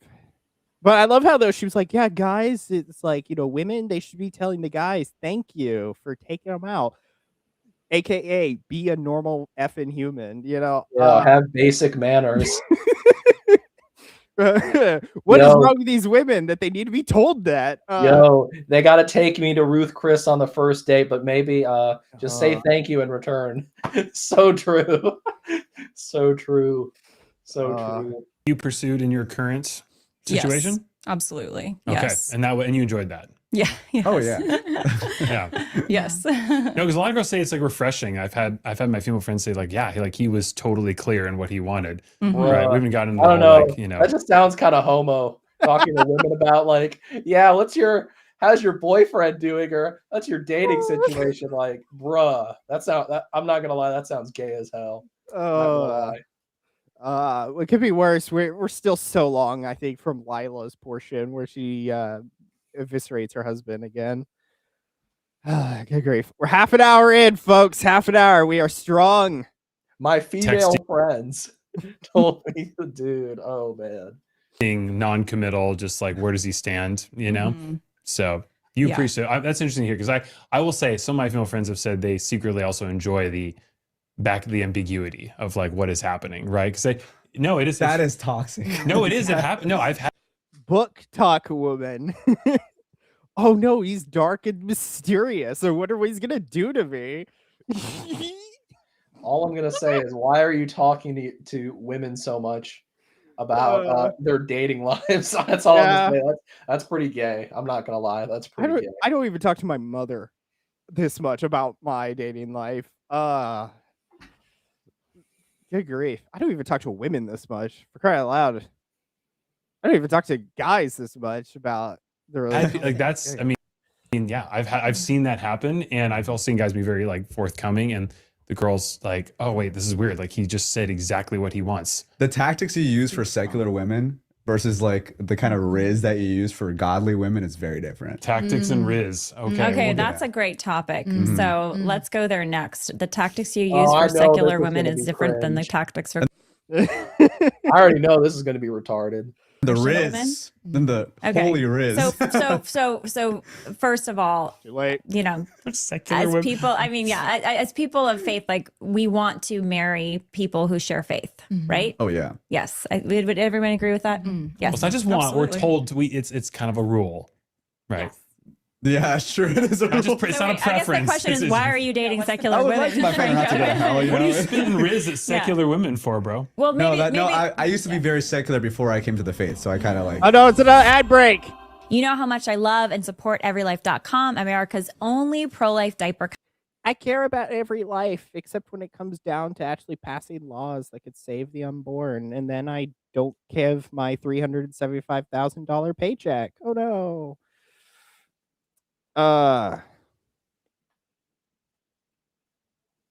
Nope. Jump too far. There we are. Savings on your first order, plus up to 4 free gifts. Just use code Lila at 7weekscoffee.com. 4 ads. I love the analogy of masculinity is the lines and femininity is the color. So it's like in a coloring book, masculinity is the lines. What is she talking about? I'm sorry. What is she talking about, bro? I love how we come from an ad break, and her first thing is, I love the analogy that masculinity is the lines and femininity is the color. And it's What is that even supposed to mean, bro? oh gosh. Oh, welcome to another sip. That was cringe as hell. It was funny though. Good grief.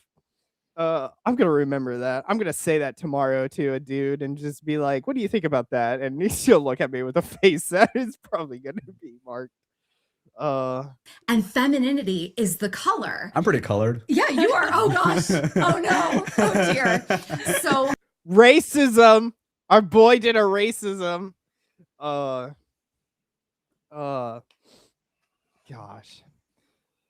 Could be worse. It could be one of the e-girls. I love every now and then I see like this Olivia chick and it's like, oh no, she did a racism. Oh, my e-girl did a racism. Oh, you know. It's always fun.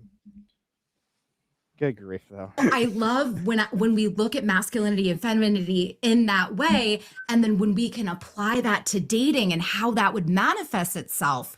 I love what Franco was saying about the dance. I think So that true. it's so true. And we tell women 3 words. And ladies, if you're gonna remember, Be a Yo, good that cook. pausing on that frame was kind of wild. Why are her eyes like that?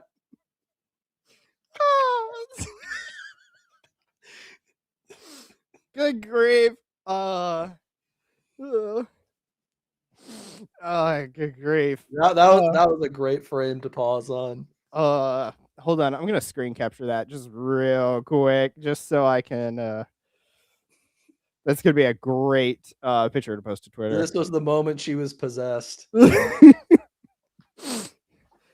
No, what I should do is put the masculinity is the lines. Post that meme. Oh god. Wait for her 3 words. Is it be quiet woman? That would be my 3 words. Oh, good grief. one thing that I say in this podcast, remember these 3 words. I don't want to remember Let anything you've said on him this podcast. lead. That's bullshit. That's bullshit. It's not bullshit advice, but it's bullshit that she would mean that. Let him lead. Why does she look like a vampire in this frame?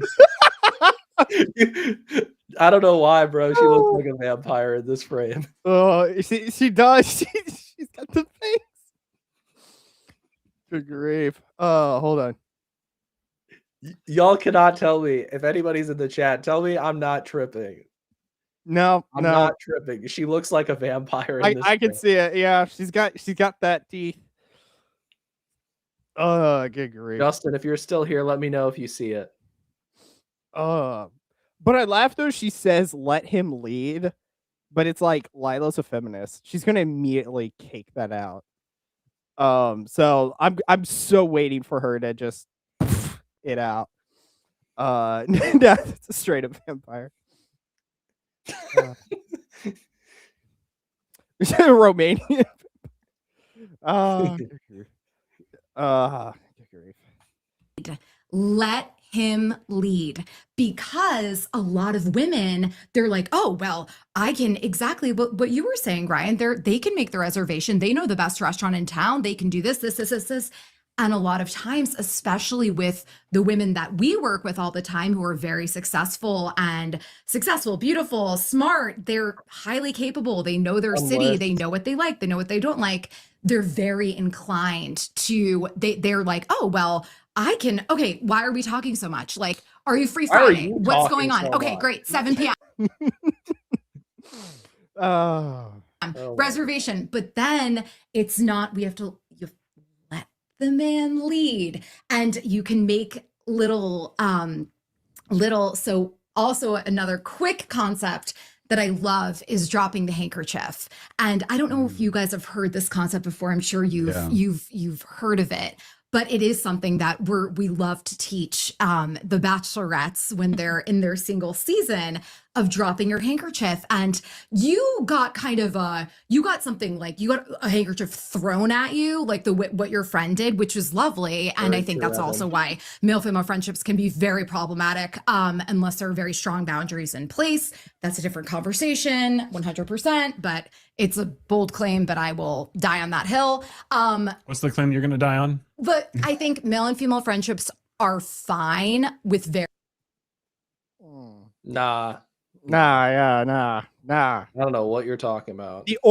As a single guy, the only woman that you should be in a relationship, have a relationship with, besides your mother's, is your girlfriend. That is it. And potential sister-in-laws. That's it. Those are the only, there is no friendship with another of the sex. Until you're married, you can't be, and even when you're married, the only female friends you're going to have is your wife's friends that are female. That should be it. But, oh, God, great. This is why I thought her 3 words were the freaking hand. But yeah. Okay. I'm going to let this go for very strong boundaries. I totally very strong boundaries. And I don't think... Emphasis on the very strong. Strong lines in our coloring book. Very strong lines. Yeah, for friendship. I think one way to think about male-female friendships, in my opinion, is if I was married right now, would this friendship be appropriate? 100%. Because if it's not something that would be appropriate if I was married, then it's not really just a friendship. You're telling me you can't 100%. be on long, like 3-hour phone calls with a man who's not your husband? No, 100%. And I think no one-on-ones. I think that's a really great guideline of no one-on-ones with male-female. that had to be applauded. That was a given, but all right.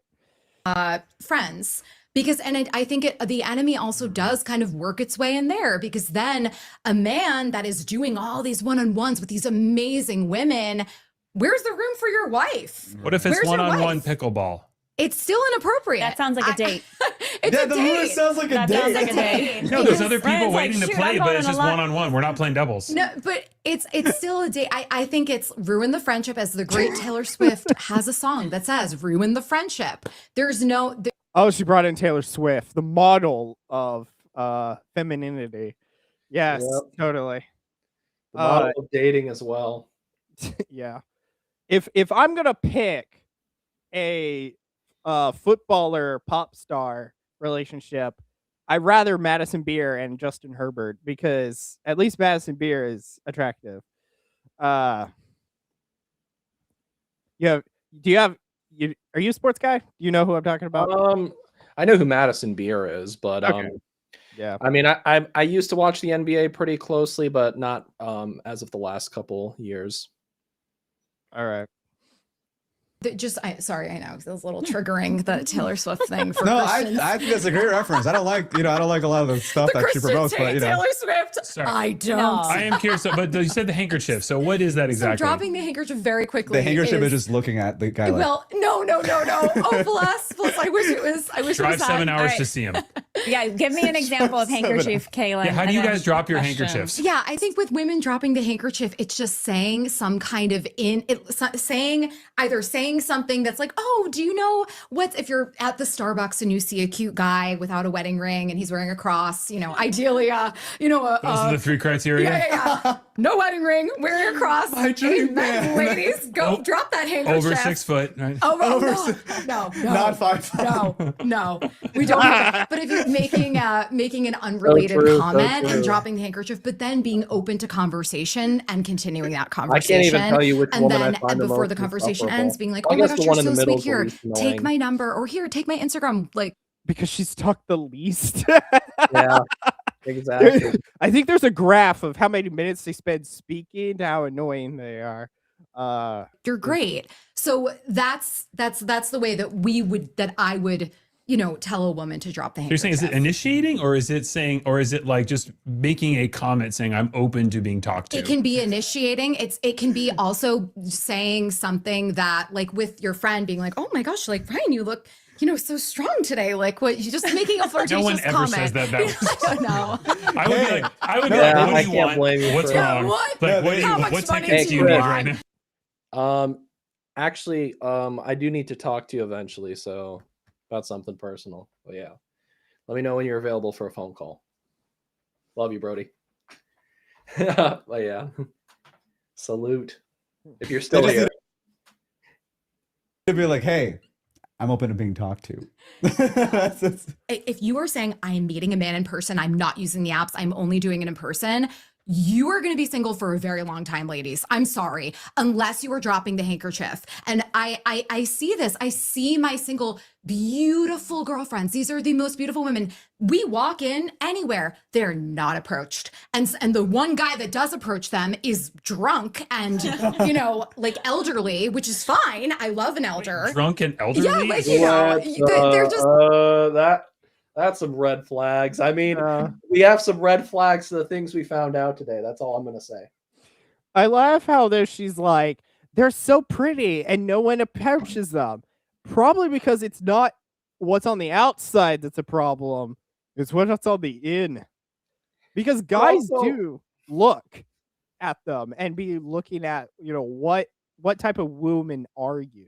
So Another thing too, though, I feel like if you're a woman and you're reaching out to someone like this, I don't know. I have my doubts about. You know what? I'm not going to pass my judgments, but that's terrible. Absolutely terrible. Gosh, Ages too. Where do you guys live? Elderly? No, I'm thinking Where of, are you like, taking oh, them? no. Are they going out to dinner like Oh, 5 p.m.? I know. I'm just thinking of.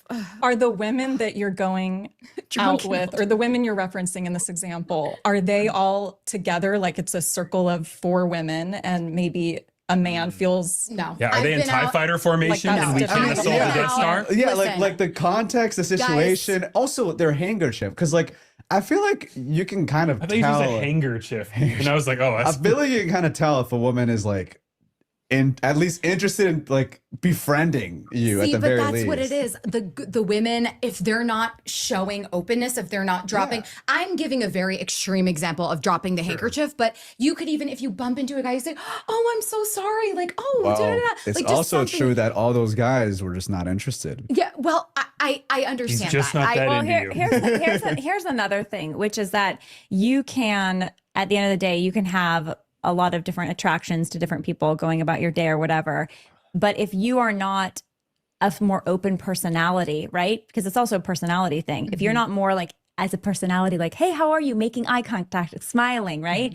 If you're more shy, you're more to yourself, you're going to attract less interest just because you are not open in your visage. But Yeah, Smile show 100%. openness. 100%. Smile show so openness. yeah, but I think it's so people who are more naturally bubbly, sanguine, outgoing personality, it's somehow maybe easier for them to drop the handkerchief. They're doing that regularly. They don't even know they're doing that. And sometimes like men pick up on cues that weren't even a handkerchief, but girls that are maybe more demure naturally, more shy naturally, they need to go out of their way and do something that for them feels more aggressive. So I'm curious, like, so obviously, you know, all three of you dated, you know, you're in a relationship. Like, how did you express, like, or with your husband, like, how did you express interest in saying I'm open? Or was it like, were you just introduced? Or was it like, are there things in the past with other relationships you guys have done? Like, oh yeah, this is how like, how would you let a guy know you're open to being like just pursued or talked to? She barks at them. She barks at them. Okay. Well, with my husband, what happened was I showed up to a dinner that my brother. Oh no, we're getting into it. Okay. The infamous clip. I haven't seen the clip yet, so this I've heard about it. I haven't listened to it though. But okay, is his balls in the room right now or not?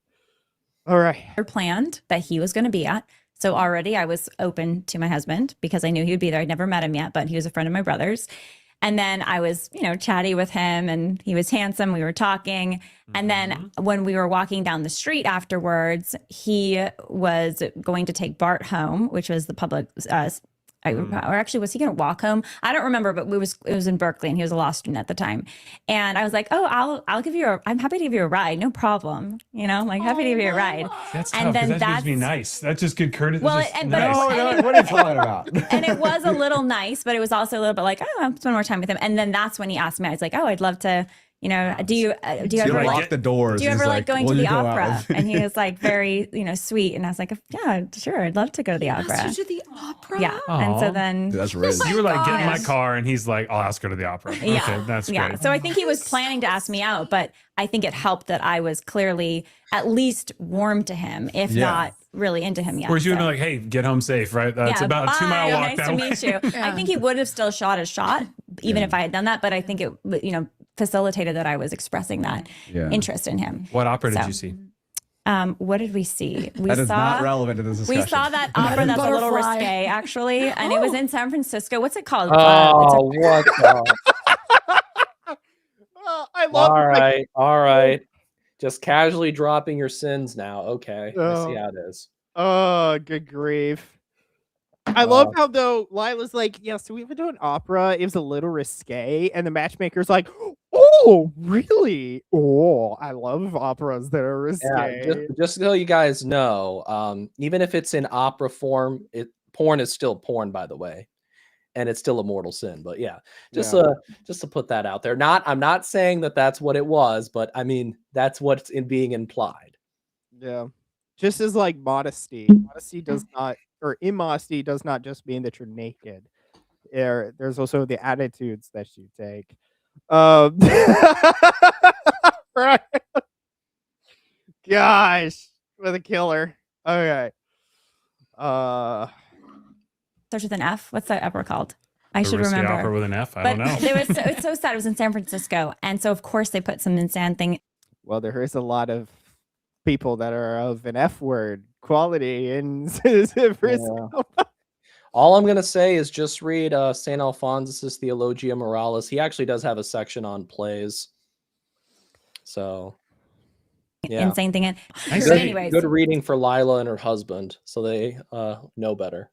I don't think Lila can read though, so that's a joke. That's a joke. Yeah, LA women's what locker was the room. opera? Let me ask my. Okay. Well, Kaylin, I want to know what's your handkerchief strategy? Yeah, top 5 drop handkerchief. I do think that, like Lila was saying. What? This wasn't it because she went into like a lot more detail. I watched the full clip. Maybe after the opera.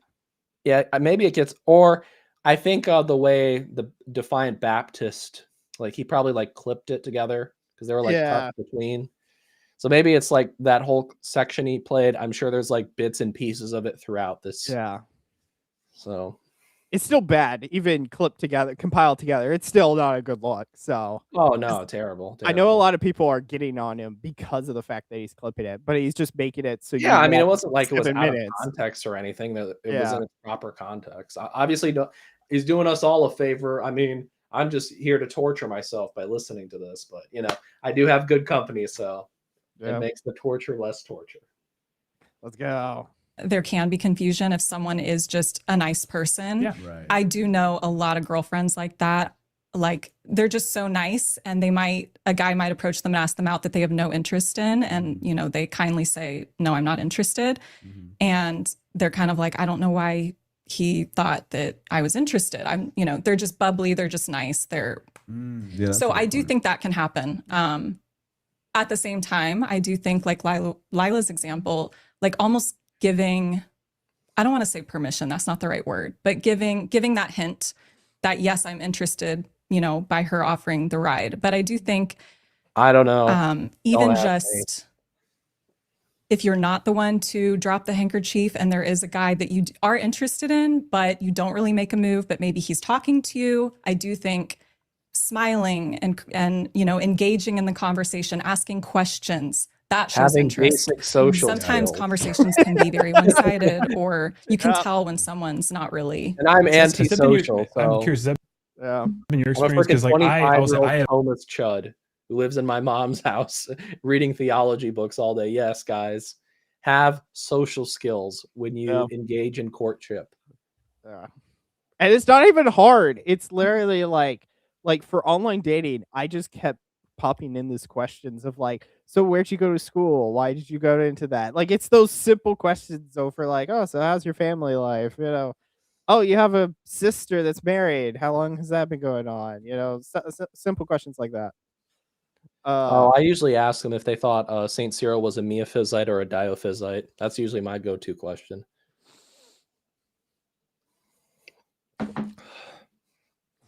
have gotten it wrong so many times where I thought someone was like interested and they were like asking questions, and then later they're like, yeah, I was really interested in the topic.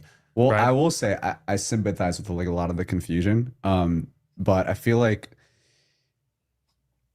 if a woman, and you guys can correct me if I'm wrong on this, but I think We if a will. woman is like wanting to spend more time with you, is not trying to keep things I don't care how short, much money you put is into trying- marketing. I don't know who the hell is watching this shit. It's got to all be bots. I do like I was saying like I really want to go to the conference that Trent's having just so I can like yell at Lila and be like, so why do you have $375,000 salary? But I don't know if I'll probably get kicked out. I probably will. Because I'll be Yeah. pressing her on it. So I'm gonna send her a DM. My hope is like I'm gonna get the crash kitten treatment that I'm gonna interview her, but I'm actually gonna like rail her with the questions. So hopefully it'll be like it'll start natural and then I'm gonna get into like more. Yo. Let's That's funny. it would be far different than me just interviewing the religious hippie. Sorry, Chris.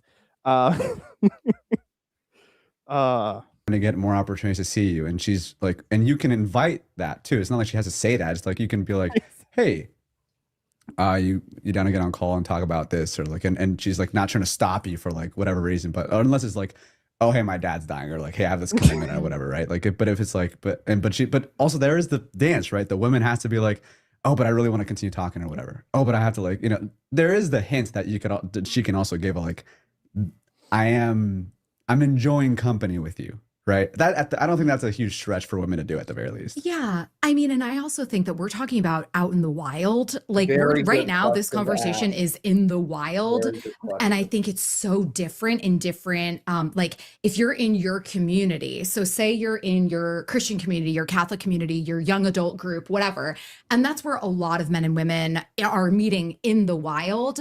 I think that there's a huge hesitation for even if a woman is very outgoing, very bubbly, like giving indicators. I think there's a lot more reticence if you're in the same community for a man to then I mean not that I know this because we have a lot of women that we work with who are saying like yeah like I'm in this young adult group but no guys are asking me out because then the guy unless he's 1,000% sure this is my wife he doesn't want to then get the reputation of being the guy that's dating all these girls and valid I mean it's very valid. That is true, but also I think a lot of guys like myself, we don't want to spend time and energy and effort on a feminist. And so we just don't. Like it can't just be it's not that we're afraid to approach, it's that we don't want to approach Period. Yeah. And even So- I can speak for myself a little bit from like not like dating, but like a feminist culture, even like within Catholic parishes. So I did an OCIA lesson on Mariology, and obviously there's a very strong parallel with Christ is the second Adam, Mary is the second Eve. So the OCIA director, he kind of warned me, because when I wrote like the lesson plan out, I talked about how that Mary at the wedding of Cana, when she assumes her role as the second Eve, right, she submits under Christ's headship, just as the first Eve was created to be in submission to Adam. And he was like, well, you might want to phrase that a little differently.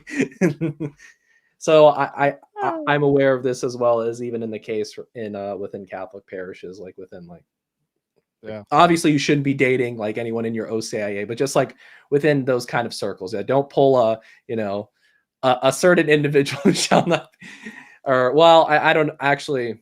I want to clarify. I'm pretty sure those allegations turned out not to be true, so I take that back. Oh, right. Yeah, those turned out not to be true. So let me.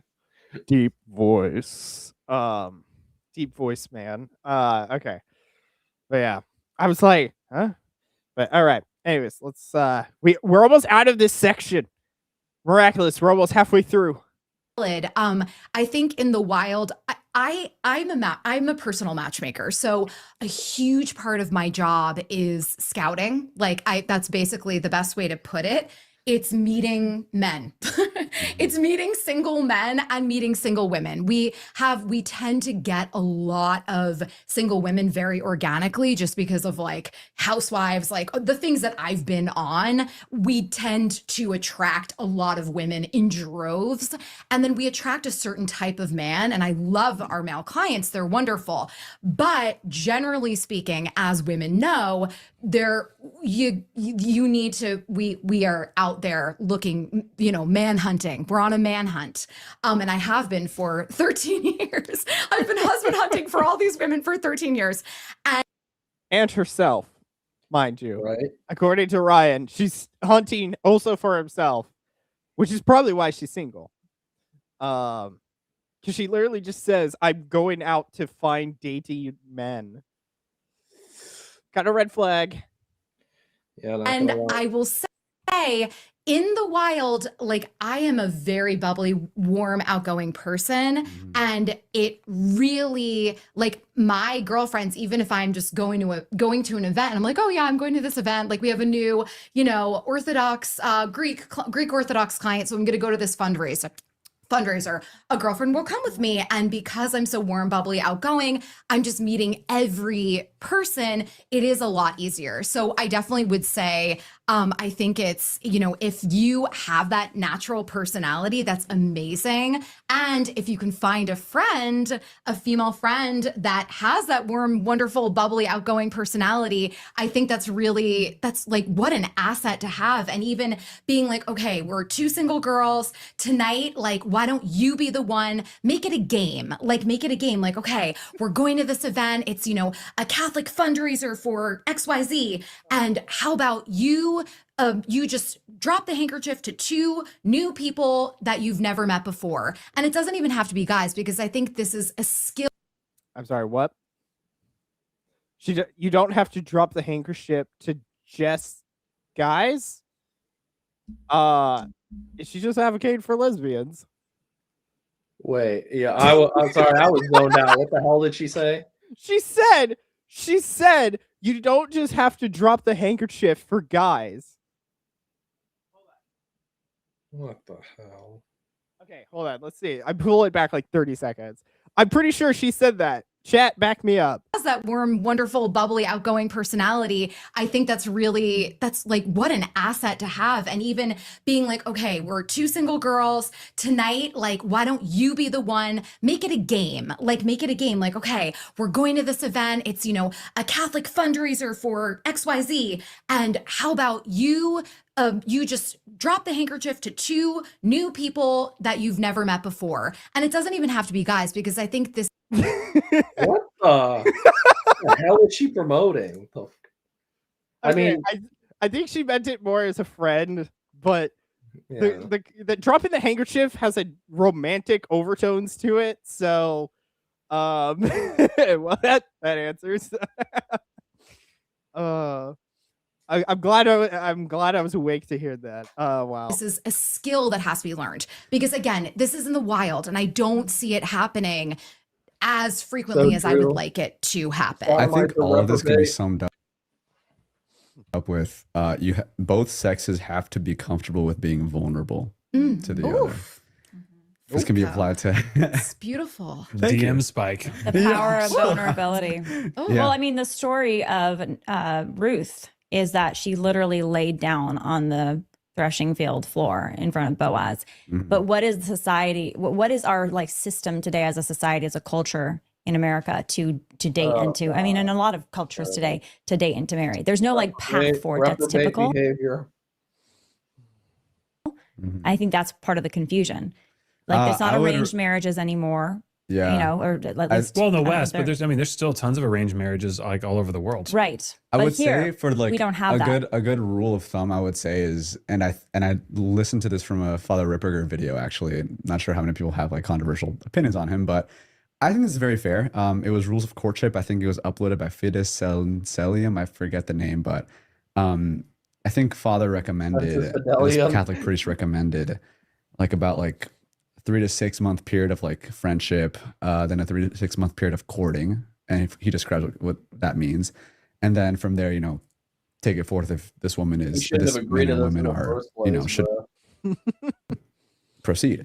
And I think that's like, obviously this is all very gray. There's not like an explicit like this is like, you know, it could be that you like, for example, like there's a Saint Therese, her parents met and like they got engaged within like a month or so.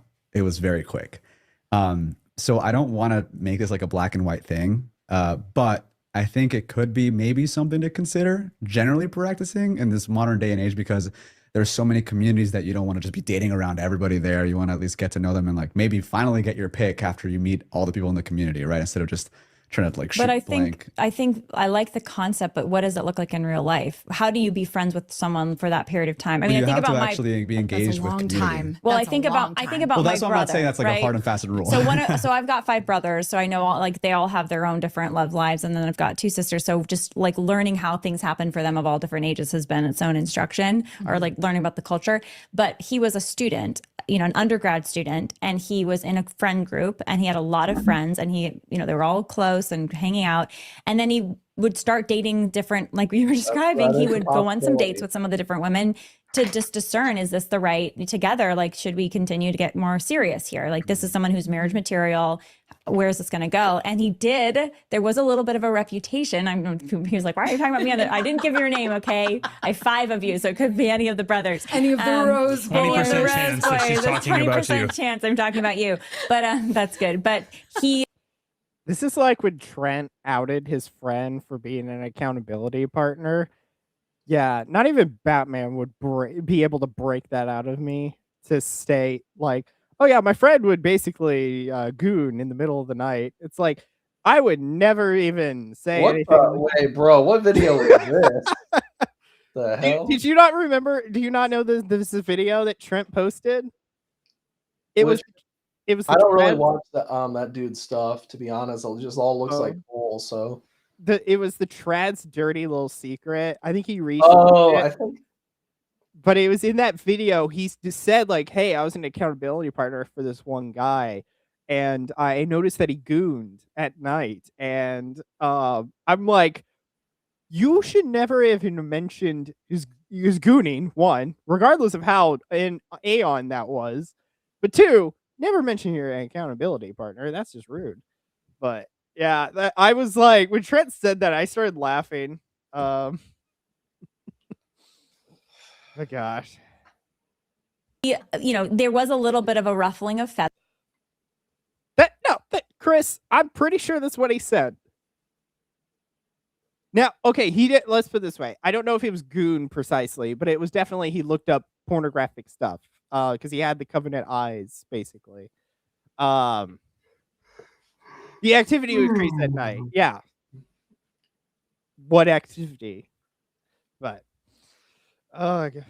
others, but he Who's met and dying? married his wife. Amazing. And they're so beautiful and happy. It's and truly a case by case basis. Yeah. This is why I'm so promotive of having a spiritual counselor that you're consistent with, because then it's like he can apply, or he or she can apply this to whatever situation is. Also too, and again, it's like not to obviously because not everyone is a Christian. Based Chris in the chat. Now we just need to Majorian just needs to send one of his sister-in-laws so I can de-paganize her. Oh, is Majorian's family not Catholic, or he married a Mormon girl, but I think she converted to the faith. So I made a joke to him. I was like, "So you're gonna set me up with one of your sister-in-laws, right?" Hey, just read St. Thomas's 5 Ways if you want to debunk Mormonism. Yeah. Christian or of that particular faith, but like if we believe what we believe, right, we believe that there is a Holy Spirit that is indwelt inside us that guides us. There's this counselor, and again, I just said earlier, I've been getting out there more and just like taking more steps because I like to offer up. I think God will leverage as much as you're, as much as you give to God, it's more to He'll work with, right? And so, yeah, you can sit at home and just pray, God, someone will knock on my door. It's generally not how most things work, and so Grace it's like builds upon nature, but again, it's like for everyone. I have a great friend who went through like this book that I told you about, and she was like, yeah, like I felt the Holy Spirit say, I need to read this book and do what it says. And she went out there for 6 months, just like did a lot of casual dates, just like one, a meeting with someone, just not really being picky, just learning about herself, saying, God, what do you want me to learn from this process? Learn I thought I wanted this. I actually like this, right? I thought I had a type. Oh wait, but I had a type, but it was kind of rooted more in pathology. It was rooted more in like how I saw myself versus what I think God wanted for me. And then I realized like, oh, actually I can get feelings for someone who doesn't look a certain way or doesn't like have a certain build or certain personality type. And she's like, I met my husband, and she's like, and it was also interesting because she met her husband, and at first it was like, not sure. And she typically was like fall hard and fast. And so, yeah, but it was the Holy Spirit guiding her all along. And then I have a good friend, right, who met and within 6 weeks was married, right? And interestingly to that From side, this book? not from this book, no, okay, just in general, like saying, like met someone, crazy connection, and they knew that they knew. And I do believe that. I absolutely believe, like, if the number one commandment is to like love the Lord your God with all your heart, with all your soul, with all your might and all your strength, right? If that's the number one thing, not love your neighbor, like love your God, then God is going to be deeply invested in who you decide to partner with on that. We talked earlier about like, why do I have to date Christians? And, I don't like to be a buzzkill with that, but it's more just a question like, do you think you can fulfill God's greatest commandments with someone who doesn't care about that? Like, probably not, right? And so I'm as much as I'm like, take action, and, I do believe when you start taking steps, like the spirit world, just like the spirit realm, not to get too weird, but like when you start taking actions, like following and saying, God, no, I'm the spirit All realm. right, yo, what the hell is going on with the spirit realm? Is there Weirdos a shadow mixing realm? paganism with Christianity.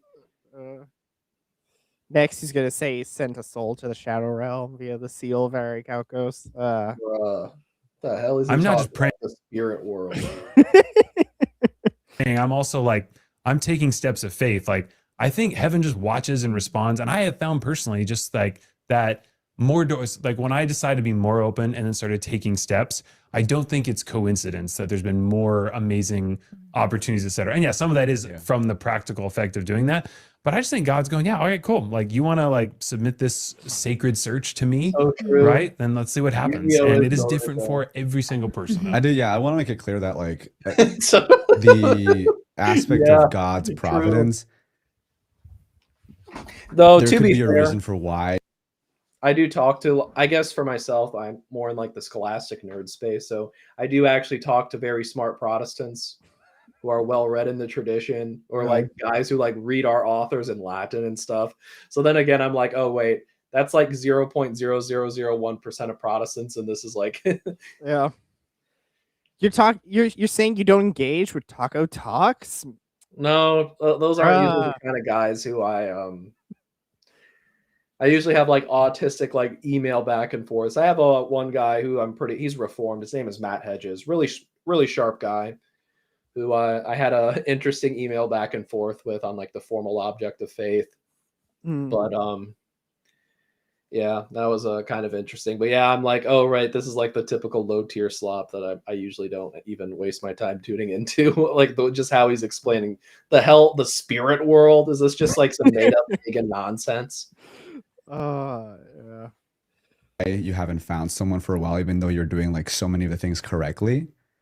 Although I want to really be careful saying that because I think a lot of people might have the temptation of, oh, well, I am doing everything correctly. Like, then where is he? Or where is she? Is like, hold on, are you really, ask your spiritual counselor if you really are doing everything correctly. But anyways, the aspect of patience can be huge. That can be a huge, huge sanctification for a lot of people. And remember, marriage is a privilege. It's not something that is guaranteed to us. We can have that longing, and I think that's very natural, of course. And that's that's good. But you should be able to be fulfilled completely by Christ, And also, Lila, I would say that there is a kind of societal understanding if somebody is dating with I'm gonna use the intention. bathroom real So quick. if you're dating with the All intention, right. There's 1 minute and 30. I'll finish this off then, and then right here. I'm gonna mute him for 2 seconds, and then actually no, I'm not. All right, let's finish this. of marriage, half I a think society, thank goodness, has a bit of a blueprint of how to do that. You date somebody intentionally. You start with, you're not dating exclusively, you're meeting a few different people, you're dating them. Okay. I love how it's like dating a few extra people. Like if you're dating like a person or something, you probably wouldn't be doing more. Like exclusivity kind of happens pretty readily. So, but yeah, welcome back from the Quick little trip Alice. to the bathroom. Them intentionally, you're not sleeping with them, you're not making out with everybody left and right, you're dating in a if you're doing it so like there's obviously in the world that we're living in, there's an understanding that, okay, you're dating a few people and then you make the decision to date exclusively, to be that person's boyfriend and girlfriend, to be boyfriend girlfriends, and that means you're only each other's person. And Yeah, you're dating why are you dating multiple people?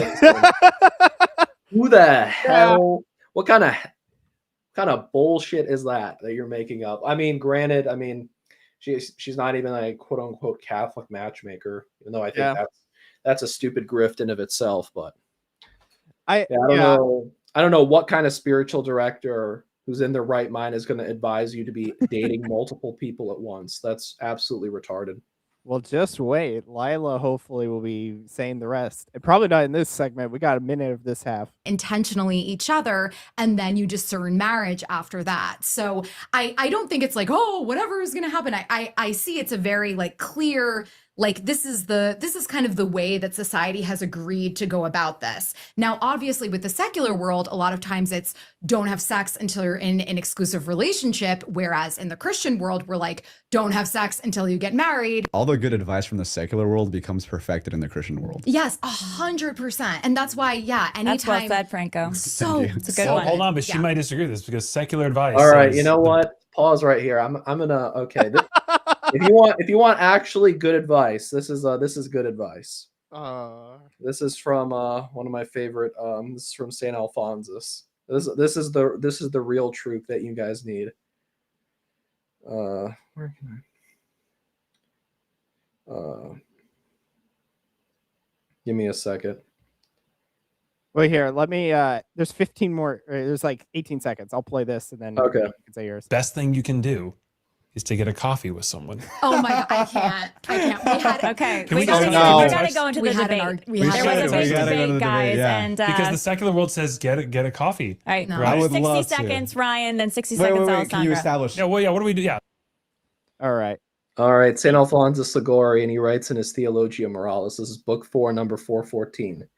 Kisses, embracing, gazing, touches, and similar things, if they happen outside of matrimony and from intention for lustful act or on account of sexual enjoyment, even if that is not completed, are still always mortal. Sins because in that mind outside of matrimony they are unchaste and by their nature Such enjoyment tends to completion, end quote. That's actually good sexual advice or sexual ethics. Continue. All right. So we're at 53 left. That's all we have. So let's chug through once again.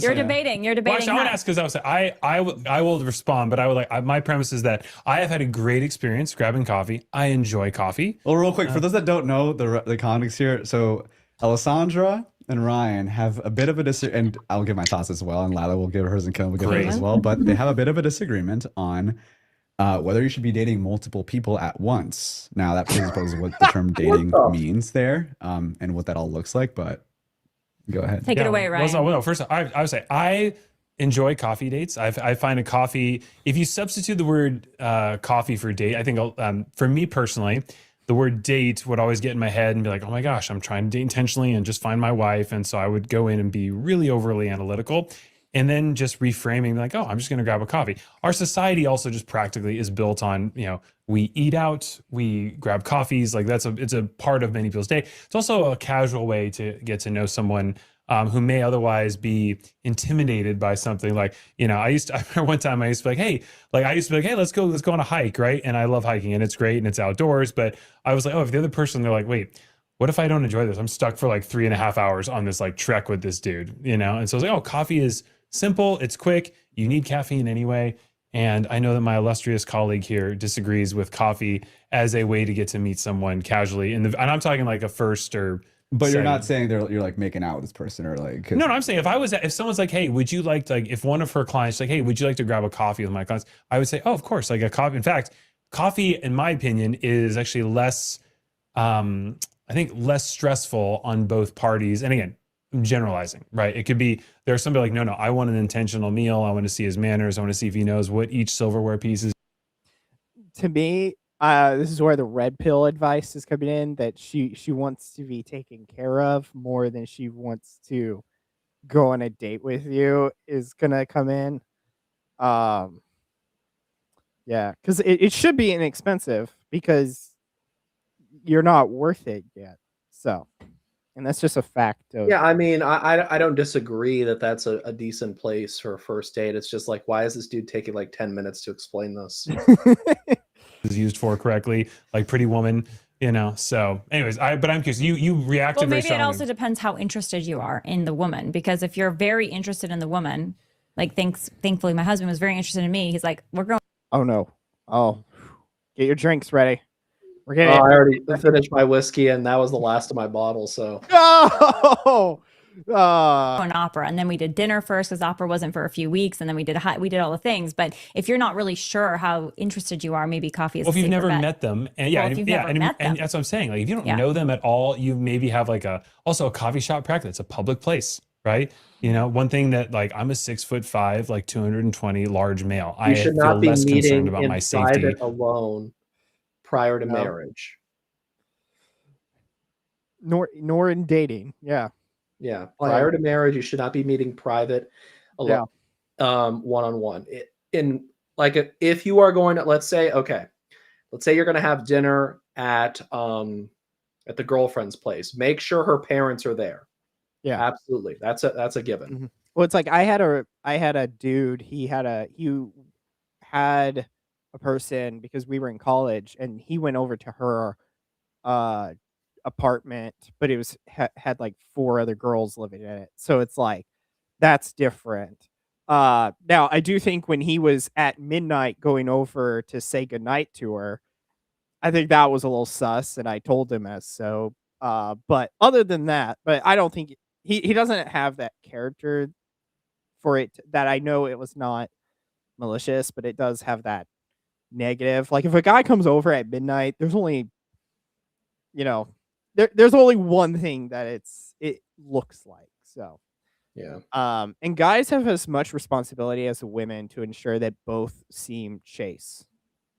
So yeah, because obviously when it comes to and this is why, for instance, you cannot be putting yourself purposely into proximate occasions for sin, because even if the consequence doesn't follow, it's still mortal. This is why Like for instance, like if you were to live with your girlfriend, even if you don't sleep together, you're still committing mortal sin. Yeah. But on dates, but I can imagine like it's freaky out. It's like scary out there, right? And so a nice public place, right? Non-committal, also tough times economically for a lot of people out there, right? And a guy buying a girl coffee. Starbucks is kind of bougie. I'm not gonna lie. No, well, first off, you're not taking her to Starbucks. The right man takes you to Blue Bottle or like something a little more. I don't do this. Single So or you can tell. men, buy a ladies croissant? don't settle Does for it- I don't even know what that is. But Yeah, sure. I have no idea what Blue Bottle is. Here, I'm gonna look it up while.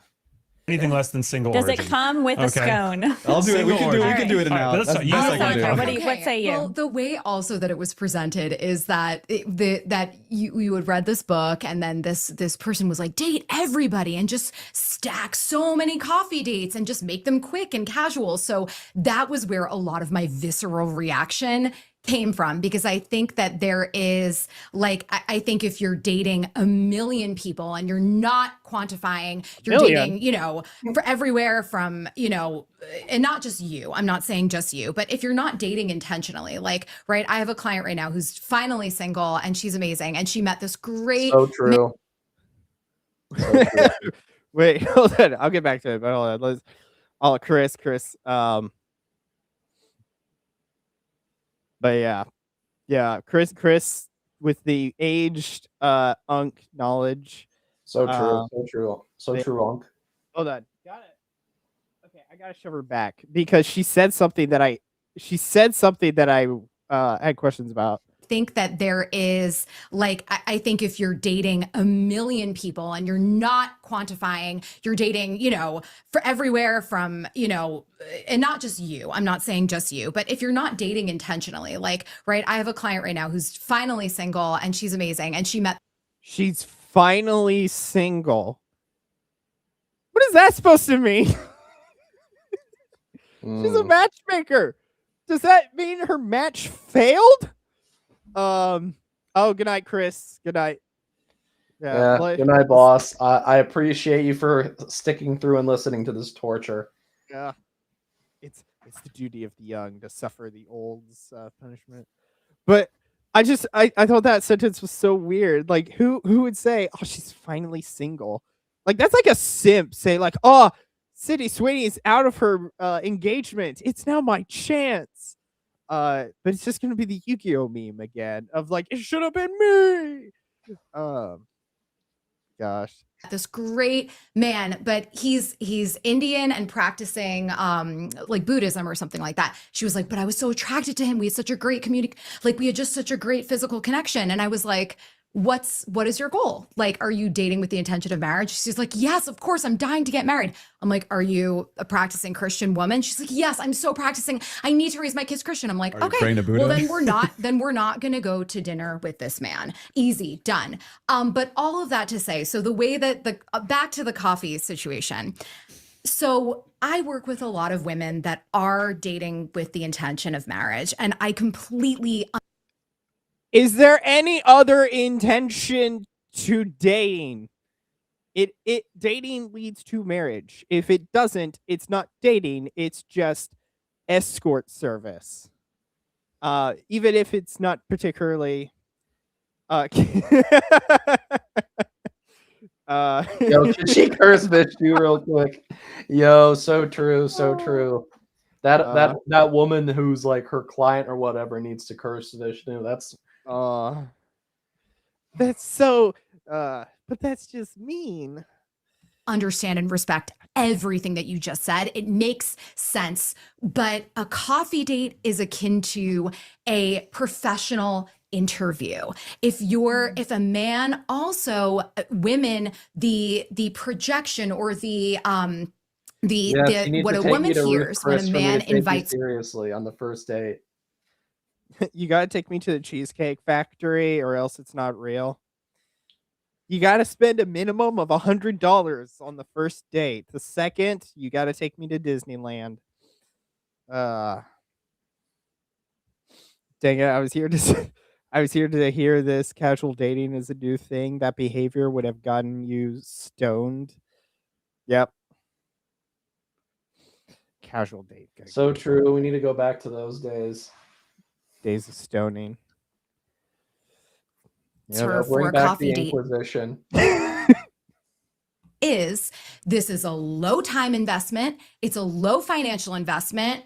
I want to see if you look like your photos. I want to see if I think you're attractive. And it's basically like more of an audition versus, wow, like, you know, I really see your value as a person. And this is, I know this is not your intention, right? You are a good soul and a good man, but a woman that is dating and utilizing these dating apps, and if she's The thing I have to say here is with you are not yet worth, like, I know I said something like you are not yet worth a dating, but she was saying like, you know, well, you're worth more. You have the chance to prove that you are with the simplicity of it, with the humble beginning, which is just a coffee date, to prove that you are this superstar amongst the norm. So I don't know if that makes any sense, but bring back dowry. Too many e-girls. And then a guy is like, oh yeah, I can fit you in for 30 minutes at 1:15 p.m., but I have a hard out at 2. Then it's like, women okay, don't put hard you outs. know. Women don't care if the guy looks like his picture. Women do put hard outs if they don't want you. Oh, absolutely. The emergency call. but I'm What? Something saying- bad happened? I'm so sorry. I have to go. But I'm saying, but I don't think that that's right. I would tell a woman that even if you're not attracted to the guy, the Lord puts people Lie in to our. yourself. No, but the Lord is putting this man in front of you for a reason. Enjoy, give each other a meal, break bread, enjoy. See, it's the experience. It's building. Waste a his time. stronger- So Based, Franco, based. Yeah, He got- Franco giving some pushback. Yeah, damn. I was about to say something like that, but Franco did it. Yeah, I love that. It's like just waste his time and enjoy nothing that's going to come to fruition. Yeah. Enjoy spending his money. Yeah, good grief. Yeah, Franco, atta boy. You were deserving of a shot. They Waste his have time. sandwiches at Would Starbucks. your recommendation be to single women to always take one dinner date minimum? I would say, even if and you're it's not even- attracted. it's not even. That's It what the doesn't book have to says. be. It doesn't Even have if you're to not be- attracted. Yeah, I do say, women, if you meet a guy and he has a lot of the qualities that you're looking for, but you're not like, oh, I don't want to rip his clothing off, All then right. go on Saint a date. Alphonsus, please smite these women.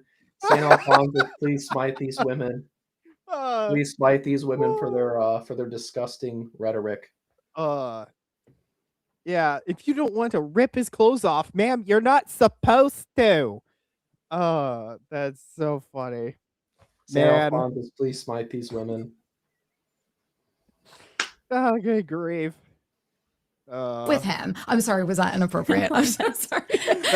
Oh, we're back into this is the same logic of the Father Mike Smith is so attractive. Oh yeah, like ma'am, he is. Just Oh my gosh, we're back into there. Absolutely. Uh That's what I mean. It's like no awareness whatsoever for like the Catholic tradition or like a basic Catholic understanding of modesty. yeah. Like I am the guy that will say weird stuff like whenever it's like, "Oh, we're trying to have a baby." And I'm like, "I did not need to know that." You know, it's like I make those jokes, but even I have to be like, "Okay, whoa, yeah, hold on." Oh, good grief, though. That was Sorry, that's more fine. just That's the funny. passion that That's you just- like. I'm so sorry. Your I'm so sorry. Are you Was that- Italian? oh, Because no, your was that- gesticulation is I'm fantastic. so sorry. Yes, I'm very Italian. But That was like the whole. That because was like a lot of women Anthony L over here for the Italians. Mute button for women. Yeah. So true. attraction can build, and that's beautiful. And if the man has these core qualities that you're looking for, like, oh well, he's, you know, all of this, then definitely accept a date. But it doesn't have to be dinner. It can literally be anything other than a quick coffee date, because that it just, to women, I'm telling you, women that are marriage minded, that really are intentionally dating, the fact that they're even talking, even on an app, the fact that they're talking to you for longer and engaging in communication, not you, you, but like, I can't look at you, Ryan. But the fact that they're talking to a man a bit longer and their time is precious and they want, and women, when we get ready, imagine, I mean, I know how I am when I get ready. Okay, I want to hear Kaylin. Yeah, Kaylin, what do you think? Please shut up. They literally had to shut up her before she said anything more, and they brought in the quiet one. Oh, good grief! About this, And right, guys? Also, let me just clarify the position here, though. Okay, so what I'm saying is, right, a lot when I talk about the coffee, right, it's basically if you've met or if someone's like, hey, I want to introduce you to someone, right? A coffee also is, and this is the thing I think that's missing from the beautiful and eloquent monologue you just gave. I think that it's also you want to present an opportunity for them where they don't feel too invest in the sense of where it's like too scary. Because again, if you just met someone online, or if someone's like, hey, I want you to meet so-and-so, right? And you have no context, right? Say you were set up by someone, right? It's like, in many of my experiences, they have been like, oh, I'm grateful for a coffee because the girl you're giving the girl an opportunity to be like, oh, I don't know, versus like, hey, I've never met you, but by the way, would you meet me at French Laundry and we're going to do like a 4-course meal? Okay, You know? I've never in my entire life met a woman that has been so grateful for a coffee date. I've never. Grateful, But meaning maybe like seeing the opportunity, meaning if they don't know the guy at all, right? And I just went on a coffee date, right? And we talked about it. She was like, hey, she's like, I'm so, she's like, because you showed up, Ryan. Like, Fresh off the field. no, when I say grateful, she said like, oh, I wouldn't have probably said like other things, like this felt low pressure, right? And it's like, oh, I yeah, feel she maybe has an avoidant attachment style. You we'll work on. Ah, good grief! And Michael has gone to sleep on me. Oh no, he's still there. I'm here. I'm just dying inside. The cringe overloading. See the sweet. best. I'm sorry. We should talk about attachment Yeah, styles. that's also Caitlin, why. my point was You're that scared. the coffee date bow is on not this. a dinner. The Somebody's coffee date is just to scared. like it's to offer No. someone an Avoid it, opportunity. Kaylin. You might not like my Avoid it. answer because I can see both sides, honestly. I can see both of your arguments. I think it depends on the person. A good flick back. And it depends, how much you like the person. I think I totally see what you're saying, but I mean, I have girlfriends who are happy to do the coffee date because they're not sure how they feel about the guy For either. the first one. For the first one, totally. And Thank I you. think that's totally fine. Have you ever done a coffee date with a guy? Yeah, I think that's And how was totally it? fine. I think that's like you're saying, it's a very low pressure way to get to know someone better. I do think that to her point, she said that a woman feels more valued. Like, I'm more valued because you are putting more effort into planning a nice date and to paying for a nice meal. And like you said, getting dressed up, like that does make a woman feel And more she's gonna- valued. And I do think that you should do that. I think it really depends. Is the man So true. really interested or is he maybe interested? If he's maybe interested, I think a coffee date can be more appropriate. If he's really interested, he should go for the dinner date. Why waste time with the coffee date, in my view? Go for the dinner date. And what do you have to lose? You have to lose that it doesn't work out. But if it does work out, you got to it's lose a lot of money in your bank account and your time. Yeah. But yeah. Regardless of how interested, I think it depends on also how long Like if you've been talking, like let's say you were let's say you have a friend group and you're in like a college class and it's like she's just there, and so you've interacted with her more, then maybe you could skip the coffee date and go to a dinner. But if it's just right out of the blue, this traditional 3-date format that I would say is coffee / like hot chocolate dinner, and then like a incredible pizza or Chuck E. Cheese type thing, like something entertaining activity. So it's just, and those progress up. That should be, I would say, the model. And then, but you got to spend $300 at the Cheesecake Factory, or else you're not going to make the cut. Cheesecake Factory really that expensive? It supposedly is. Everything's expensive now. It's inflation's high. Dating is a scam to pop open the restaurants. So true. So true. So true, Evan. Yeah. If honestly, if we have, I think Franco will get into this, because if we need more priests, but we need more Catholic marriages.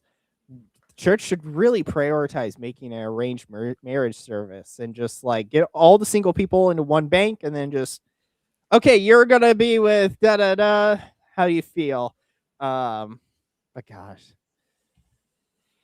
A way better story. I mean, like, I'm grateful that my husband put it on the table and he was like, do you like the opera? Let's go And to then a we went scandalous to opera. And then it was Carmen. It wasn't supposed go to be watch a scandalous, naked okay? man on stage. But our first date was actually dinner, and it was a lovely dinner, and I'll never forget it, right? But someone else set it up, right? No, you're talking about the- not the bar- you're talking- We okay. went. Wait, I So think this is what it. was set up was my brother setting up this group get together that Okay. my husband and I went to before Yep, we were this is married, it. and we hadn't met each other yet. All right. But the opera was like 5 weeks out, so it's kind of funny because I'm like, you're making a date for like 6 weeks out. I'm going on another date. Like I'm, you know, I'm dating other people as you know, aren't What you? the hell, dude? Absolutely disgusting. Just absolutely no respect whatsoever for the Catholic tradition on modesty. Well, this may have been. Was she still Protestant at this time?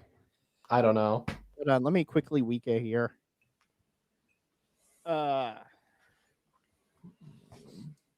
Gosh, though, that would be horrible to say. It's like, oh yeah,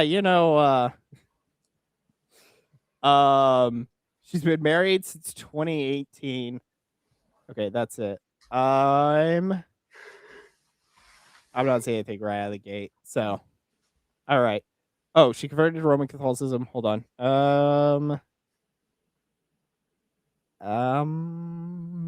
Is it near 2018? I'm getting articles that are from 18. Okay.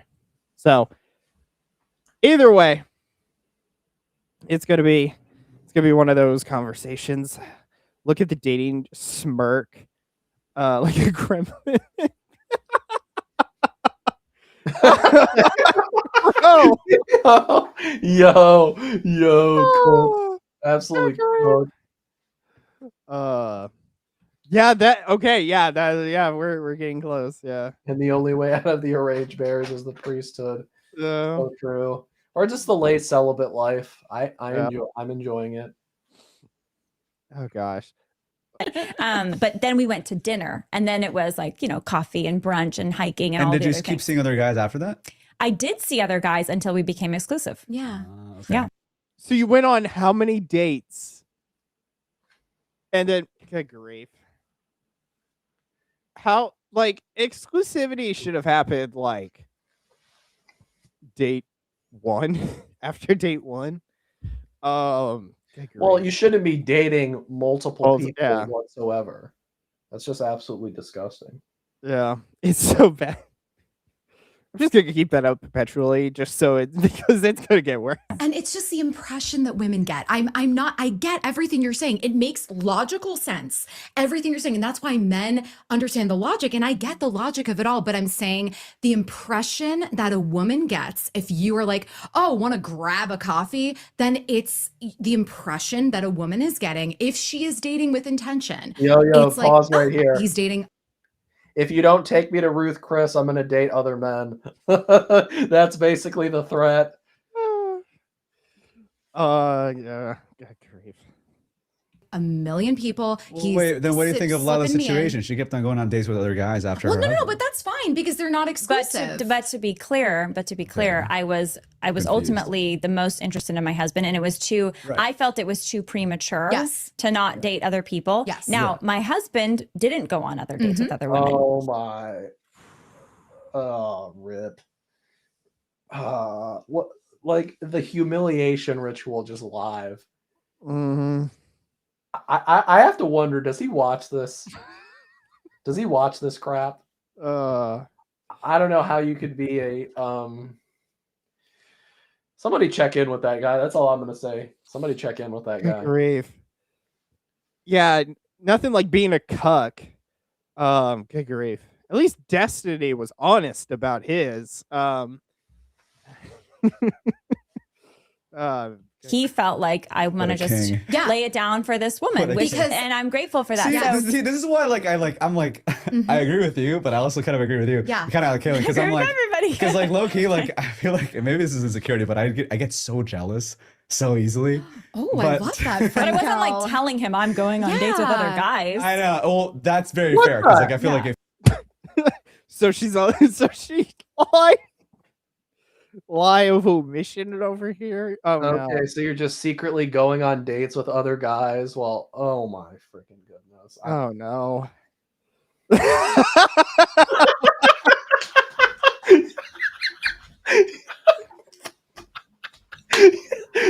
Yo, I hope Oh. hopefully he gets a good chunk of change. That's all I'm gonna say. Oh, Oh man.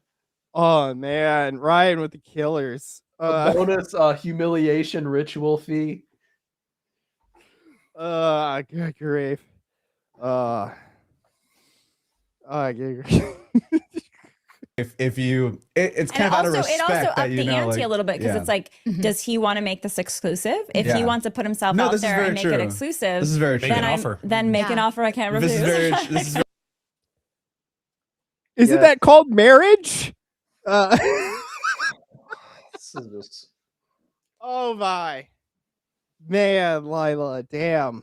Now, hopefully this was when she was Protestant, so it's not on us, but good grief. I'm surprised anyone still pays money for Lila Rose. If you're gonna give how your does money to anybody Lila- watch this, dude? I'm dying over here, dude. I'm dying. Yeah. I usually don't slouch back in my chair on live streams, but I have to. very Live true. This is very cows. true. It's a negotiation, guys. No, just kidding. But one thing I want to note though is Yeah. that, of course, I'm assuming you weren't making out with him, etc. Like, I Yeah. think I want to add For a me, caveat if you're for- kissing, it's exclusive. Okay, That's my pause right here. That is just completely contrary to proper Catholic sexual ethics. That just needs to be put out abundantly clear. I mean, anybody who's read anything within the Catholic tradition, literally read any moral theologian where, yeah, obviously kissing is not a sin per se, but it is per accidens a mortal sin, right? Because any indulgence of venereal pleasure that's not ordered to the proper end is mortally sinful. And obviously kissing can be a proximate occasion for it. And I hate talking about this kind of stuff because people get like the most sensitive about this kind of stuff. Like, I could talk to the other Paul and tell him that he's going to hell unless he becomes Catholic, and that's less awkward of a conversation than talking about this stuff. Like, seriously. And that's what I mean. Like, people are just like really stupid when it comes to this stuff, and it's like, oh, I can kiss my girlfriend without any lustful intentions. Like, dude, shut the hell up. Like, you're just Yeah. Well, it's like even the secular world knows it because how many shows is it where it's like the two like single people? It's like they share one kiss, and then there's a whole like arc about getting them together because they both like embrace their feelings. You know, that's why I say like I would not be kissing my girl on the mouth because that is a prelude to the marital act. So it's in the same way as like I'm not taking her body. So anyways, but yeah. Yeah, I mean, that's just like completely contrary to proper Catholic sexual ethics. And even if she was a Protestant when she did that, I mean, here's my thing is you are presenting yourself as a Catholic podcaster. You should not be talking about this giggling like it's scandalous. Yeah. All right. Let's hope that her husband doesn't. I'm honestly like so dead in energy. I'd probably be crashing out a lot harder, but it's absolutely retarded. I gotta wake you up. That's so true. I love that. Yeah, very And true. I don't believe in like heavy makeout sessions because I before think marriage like with anyways. I think That's with some another people might topic. have red flags like when they think of dating, it's like, oh, the If you're just going around the very kissing worldly multiple sense of people, like, I oh, I'm think just kissing that's this very guy, bad. kissing this guy's like, okay, hold on, okay. Oh no, kissing multiple people bad. Oh no, but dating them, that's perfectly all right. Dude, this is just so stupid. So stupid. All right. I would avoid it. Can we also, because I know we like sparks and debates for the views, but it's like, because we talk about dating multiple people at once, right? So a lot of this context too comes from, so I read this book called it's actually a really cool story. So a couple weeks ago, it's relatively recent. It's like a month ago or so.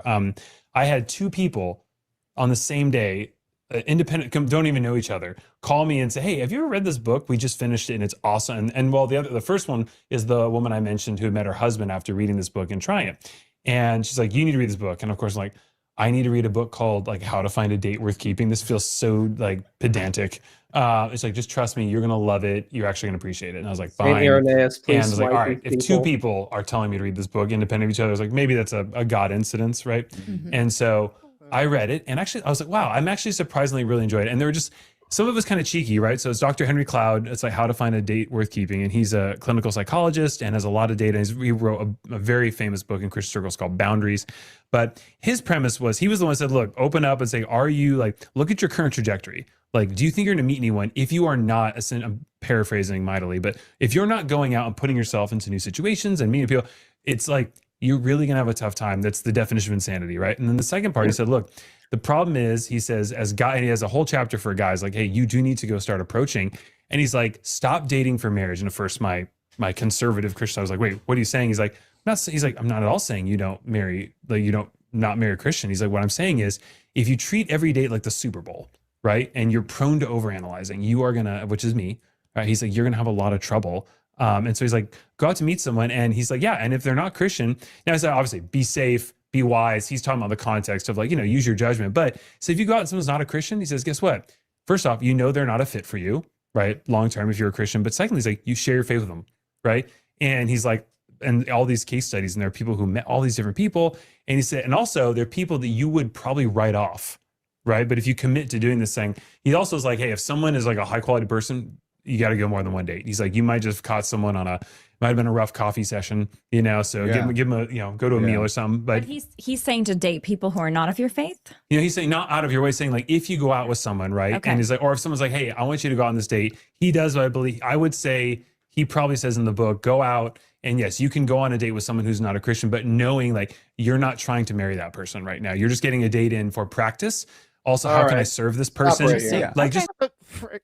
You should not date someone who isn't a devout Catholic, much less someone who is not a Catholic. I mean, that should be a given, but Well, you should not date someone who is specifically going to be against converting to the faith. Or at the very least, not raising your kids in the faith. yeah, I mean, don't get me wrong. I know there are exceptions to the rule, like in the dating stage. Obviously, do not marry someone who isn't a devout Catholic, much less someone who isn't Catholic. That's what I would say. I was say as a general laydown, like I would be firm on that. But I'd say as a general norm, like sure there are those rare occasions where there's a conversion of the girlfriend, or but that's usually quite rare. So I'd say as a general norm, you should not be like 99% of the time, but obviously marriage 100% of the time. If they're not a devout Catholic, you should not be marrying them. Yeah. And like, date to convert is only a male thing. Women, you are not going to be able, well, okay, I know a guy, but he technically is a revert in a way. So I don't know if that would count, but I would say women should not convert to date, or date to convert, because it's probably gonna be the opposite happen. So all right. Oh no. to get out there and also learn, because let's be honest, most people are not a fit, right? Most people are not a fit for you. I also think like him saying like you should go out and date just to date is also makes the other person less human. Then Yeah, I mean, it objectifies the person. It's just like using them as a tool. Yeah. And I thought we were against corn, guys. What's the deal? So he's like, go out and meet people. Too, especially, and I think this is something that we need to put a lot more emphasis on, is not to put yourself in occasion for sin that endangers your faith. And dating someone who is not a Catholic is doing that. Like, I'll take for myself. I do read the writings of Protestant theologians, but I only do so because I know I'm well read within the Catholic tradition and I can answer their objections. Yeah. But that's not something that if you're not, so as a general principle, right, do not entertain anything that is a danger to faith, because that is a sin against faith. So not even just like when it comes to like reading the writings of heretics, but even like dating or your company in general. That's a very under talked about aspect of, the Catholic lifestyle, or to be to being a devout Catholic is to not put yourself in occasion for sins against the virtue of faith. Because as Catholics, right, what distinguishes us from Protestants is we believe that supernatural charity is really distinct from faith. So if you commit like a mortal sin against the sixth commandment per se, right, you destroy the form of faith, right? So you have what is known as dead faith as opposed to living faith. If you commit a mortal sin against the virtue of faith, you don't have any faith whatsoever. So that is something you should always be wary of. Yep. People and then see like what happens. Like, oh, wow, actually, I thought I wanted this, but it turns out I really like this, right? But of course, he does very clear you would never marry someone that you do not share that faith with. But in the beginning, he's like, if you're prone to overanalyzing and you're not getting out there at all right now, and you're just expecting everything to change, he's like, you got to get out there, start meeting people, and just be open. Like, put yourself out there. Put in the repetitions. Yes. Or you can download Sacred Spark. Yes, wonderful app. And then everybody's Franco definitely is knowing the stories. Yeah, the app is essentially dead. So, what is that? I've never heard of this app. Sacred Spark. I was talking about it earlier. It's the matchmaking app where they let you see the profile but not the pictures. But once you matched, you got to see the photos. And then that's when everyone just keeps disbanding from each other. So it's a very negative aspect because everyone is like, you'll have like 80 people like you, but only 10 people stick around after they see who you look like. So didn't you say like the premium lets you see like the pictures or whatever? Yeah. So it's a bit of a cash grab, and it's a Catholic people, mind you. So, rough. It's already pre-qualified in terms of sharing the faith, but then you can get to meet people and have as many coffee dates or dinner dates. Yeah. I'm just saying, I as you have prefer. testimonies from people who've read that book, and my friend did it, and she's like, it was I want tough to because put it there's at dates I did not like. 1.25 to get by a little faster. I can't speed it up. You can't. In the thing. Rip. Yeah, I meant to do that for this half, and I completely forgot to. But here, let me take a look at something. Like, I knew. I walked in, I was like, no, like I'm not attracted. And then we talked for like 10 minutes and not a fit. But she's like, I learned so much by just saying, no, I'm going to focus. I'm going to get to know this person. I'm going to practice. I'm going to share my faith. And she's like, it was actually an incredibly rewarding experience. You guys, I really don't like that strategy. I think the strategy for you, I'm sorry, Ryan, I love out of curiosity. Hmm? How much is left in this? About 40, a little less than 40. I can stick for about 15 minutes and then Okay, we could probably kill it after that. Hopefully, we'll probably get to the Dubai portion. Hopefully, so. Yeah, I love. I understand. I'm trying to get ratings for Lila. Let's go. Logically, I understand where you're coming from. Logically, but I do. Hold on, I'm gonna check one thing before we. Window. Oh wait, that's me. Okay, does this have sound to it? no. All right, never mind then. Do you think that it's really important to understand your attachment style? And you had Attachment Adam on, who is probably the most incredible attachment therapist. Attachment Adam, yes. Oh my gosh. He's amazing, yes. Incredible. Yes. He can explain it. There's no way I can. But it sounds like it's good for his attachment style because he's avoidant. No. That is the worst strategy for avoidance. And I'm not talking to you, he's Ryan. doing? It is the worst. I don't know if you're avoidant, by the way. I'm just Wait, define these attachment styles because people might not know what you're talking about. Avoidant attachment, there's anxious attachment, there's disorganized attachment, and there's secure attachment. What do they all mean? Okay, so Ryan, like I think you wins. I don't know that you're avoidant. I was just sort of you might be a statement. anxious. I would love if you're anxious. Define that. I don't feel anxious during this conversation. You're psychoanalyzing. You have to define this. And I'm not even talking just to Ryan, but I think I'm talking to people that if they have an avoidant attachment style, that means that they're essentially, they get very anxious when things get a little too intimate. So they keep everybody at arm's length and they get very fearful of intimacy because it's at the core of it, it's fear of abandonment. So all of the attachment, the anxious, avoidant, the core Fear of abandonment. That's a typical human emotion. Duh. Okay. Is this kind of like the gosh, what is it? Like, what's the ones called where there's some person, it's like love languages. It's like everyone has a part of a love language. Whether or not you mesh into that, but gosh. Wound is the abandonment wound. Okay. So And we all but have attachment styles, we right? all have attachment Like styles. everyone is one of these things E- to some extent. Everybody's one of these things to a certain And it's a extent. spectrum. It's a spectrum. Go follow Adam Lane Smith. Yeah, no Adam, more. attachment I love Adam that. He's is- Catholic He's too. a great guy. He's Oh awesome. my gosh, incredible. And he'll explain this He so also much watches better the than Franco me. TV. Oh, he does? Yeah, he does. Oh my gosh, like I know. Answers his Him and his files. wife like content. Oh, he's phenomenal. But it's so important for somebody that has an anxious attachment style. Your strategy would work just fine. So yeah, so avoidant, the arm's length, anxious is hypervigilance. Is that those are the people that they tend to be very vigilant about receiving texts, and they always think something is wrong. They notice the most minor issue and then they freak out and rabbit hole. So is those are totally me. yeah, those are the Can you be anxious both? attachers. I feel like I'm avoiding yeah, and that's anxious. disorganized. Yeah, disorganized attachment is anxious. Or sorry, not avoidant. disorganized, organized. Yeah, All right, I want to cut this. Anxious. Yo, That's so couldn't true. tell you guys, I couldn't tell you guys. I'm completely zoned out. That's so true.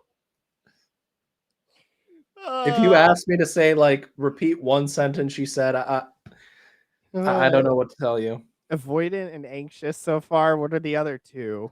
Dopey and sleepy. Ryan, No, I'm but just that's- it's zoning totally out. fine. That's how I'm getting through this. But it's good to know disorganized is basically both of them, because even with avoidance, I have the charism of both. I have the charism of disorganized attachment. but even with a disorganized attacher, or if somebody is avoidant usually gets a really bad rap. But it's just as long as somebody recognizes that, oh, I'm about to get a lot of anxiety. If this person shows interest, if they're excited to see me, if they're, if we have, if we're reaching a different level of intimacy, obviously not physical intimacy, but emotional intimacy, that's when the alarm bells are going to start sounding For the avoidant attachment attacher. And then that's why avoidant attachers tend to serial date. So that's why it's bad, not bad, but it's, if somebody wants to, the goal is to get to secure, okay? The goal is to act as if you are a secure attacher. So that's like the secret to all of it. So while you're dating, think, okay, I'm feeling anxious right now. What would a I secure don't even know person do what in is this she situation? saying, dude. Yeah, I lost where she Speaking was going Mandarin after this. for all I care.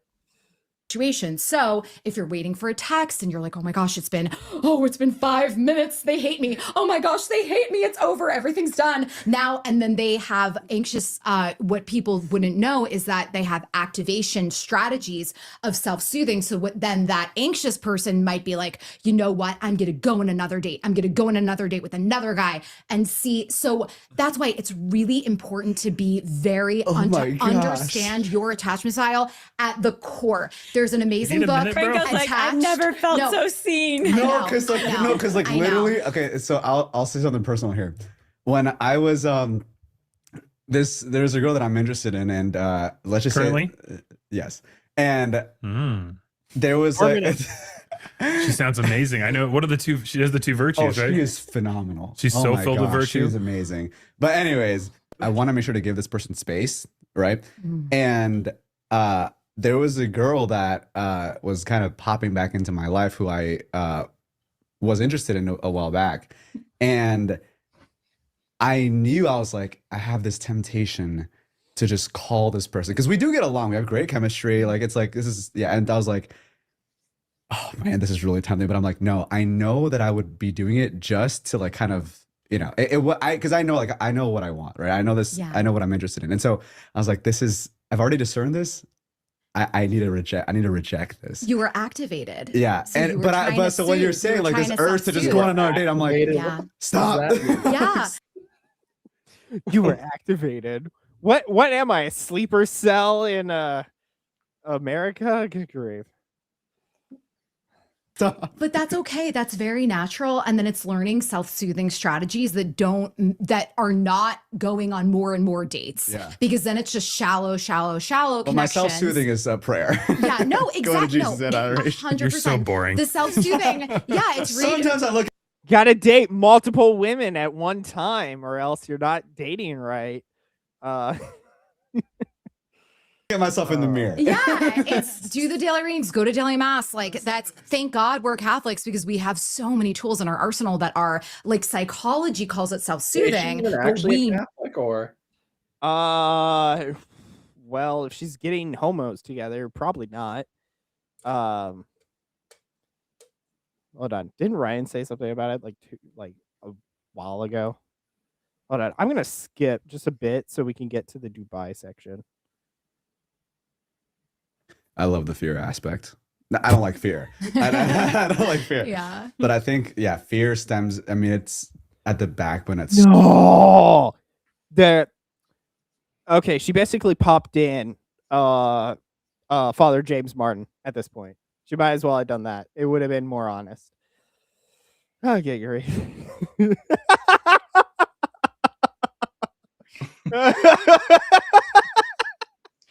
Oh, good great.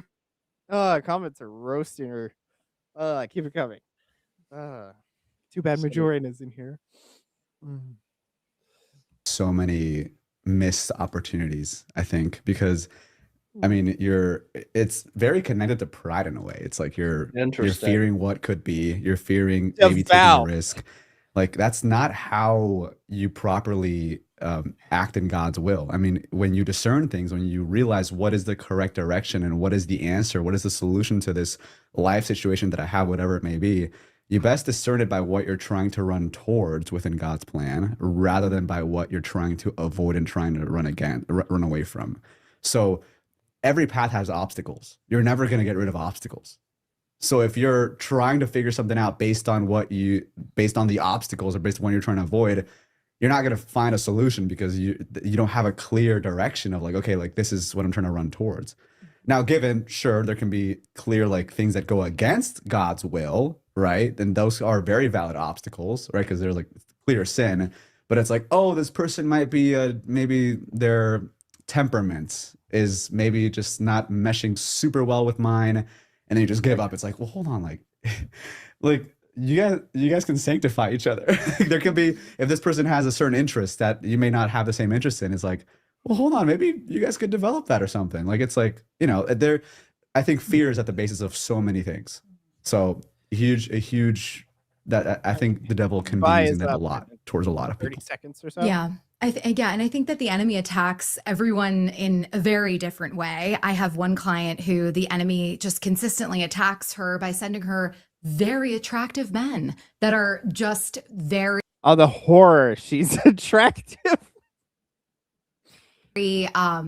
Suffering from success. Yeah, what was that? Suffering from success. Yeah, suffering from success. No, but she's finally on an amazing path. She's dating the most incredible Christian man. And Wait, what's wrong with so attractive men? Well, attractive men that are completely, they're not aligned with her values. No, they're not aligned with her values at all. That's a and problem, they're just, they're coming out of the woodworks. And one is, was prior to her getting into her now relationship. Literally, it was the day that she became exclusive with her now boyfriend. She got a text from this very attractive man that she had met in Dubai or something like that, and he was like, "Hey, let me fly you to Paris," and da da da da. So like the enemy though comes in those ways. This is not a practicing Christian man. Like this is a temptation from the enemy, and that's why it's having those guardrails. And I think for men it comes in, and I think it can come in through female friendships and just other women that are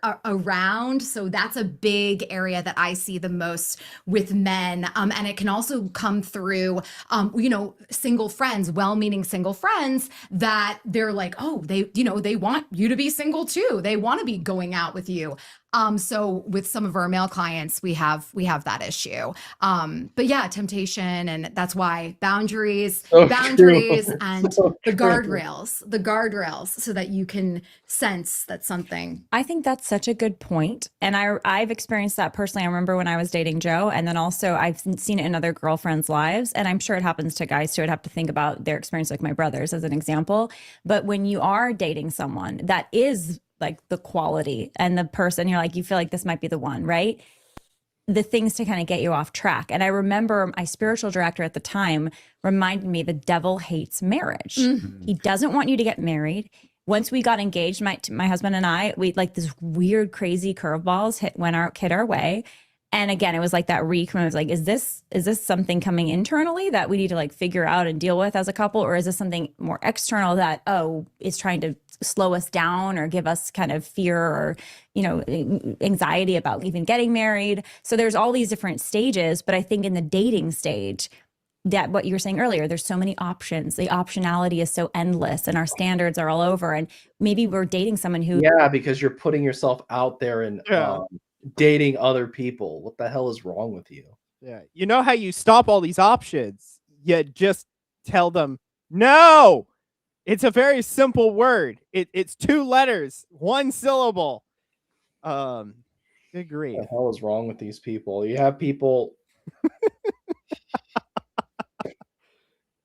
Look, I'm not trying to make rash judgments, but all I'm going to say is it's hard to suspect that somebody is living a chaste Catholic lifestyle or even just generic Christian lifestyle if they are talking to guys that they met in Dubai, offering to fly them to Paris. I mean, that's usually a pretty big red flag that the person you're not dating does not have Christian values. I mean, or like that should be loyalty.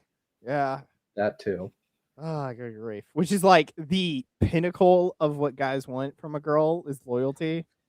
That's why we care about how strong your faith is, because that's a sign of loyalty is your commitment to Christ. But oh no. Who's wonderful and we do have feelings for, but we get distracted because of our own personal issues or temptations, and we're not actually locked in a way that this could be your future spouse. Real quick, it's interesting, and I'll let you go, Ryan. Sorry, I just want to really address this real quick. But a friend told me the vocation crisis is real, but right now it's not for the priesthood. It's not for like celibates, actually. Like if you look at the numbers, like we're actually doing kind of solid there. Like this is what he told me. People becoming priests. Yeah. The actual vocation crisis is in marriage. Wow. And also to your point, Lila, that's why it's so important for both partners to be equally yoked, because I had been personally in relationships with Christian men. And if you are both not equally yoked, you can be all boundaried up, all armored up. All right, enemy, come at me, bro. I got this. But if you I hate that terminology though, the equally yoked. It's such a Protestant line right there. Because you'll see that on girls' profiles. It's like, make sure we're equally yoked. And it's like, I've never heard that term before. Oh, then you shouldn't download ARC. The Protestants are they're a funky bunch, so I'll say that. Yeah, so I know you need to dip in a few. So give it 2.5 more, and then I'll let you go, and then I'll finish it up on my own for 3 minutes. That sounds I fine? definitely had a lot of fun, dude. I just want to say that this was I had fun bringing. I'm glad you asked to pop in. So yeah, no worries, dude. Yeah, this was fun. I like watching. I meant to go get my white hoodie when we broke, so that way I'd be white and I would be, and then you'd just be black. So it's like we had the yin yang.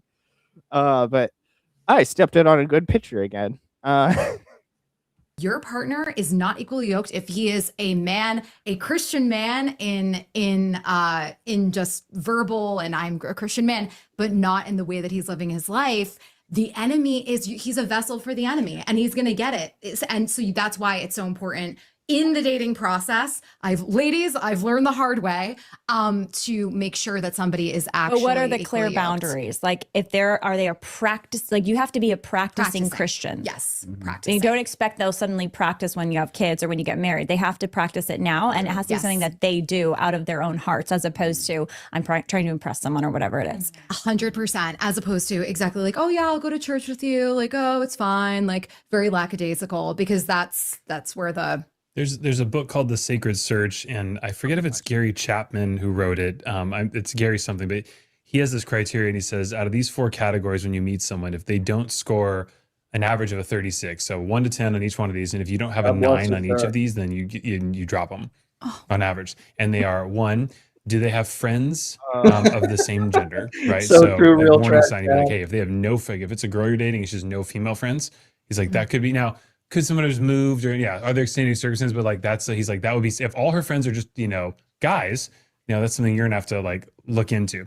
But on the religious side, what you guys are talking about, which I thought was super interesting, is and then how are communication skills? How do they handle conflict? Right? Because he's like, the best couples fight, at least one day of the week. But the big one, he says, for discerning the Christian.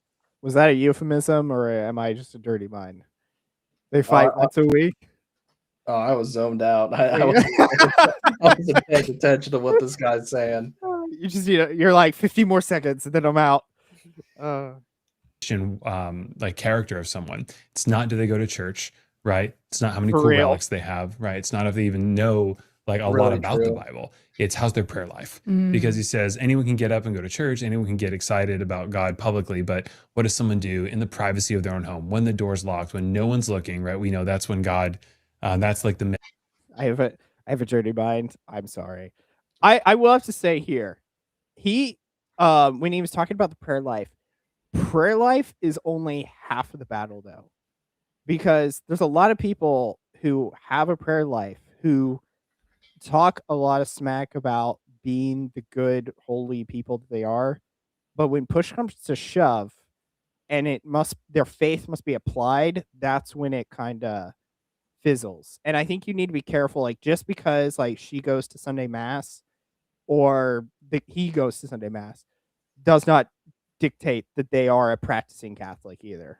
That's true. That's fair. So appearances do fail compared to actions. Always look at actions. So, but Yeah, that's why. I'd say that if there's somebody who's like active within their parish, especially if it's a more traditional Catholic parish, I Yeah. think you have it. That's a good indicator. Yeah, like Like I if come you're from. to see them at like a 6 a.m. like weekday mass, Mhm. I think that's a good indicator that they're serious. Yeah. Well, it's like I go to a Resorto church, but like if they go to, let's say, a holy day of obligation that isn't Sunday, more than likely she practices her faith a little bit more frequent. If she goes to adoration, she's in the confession line. She goes to any of the church events that are more maybe informational than fun. Is a sign.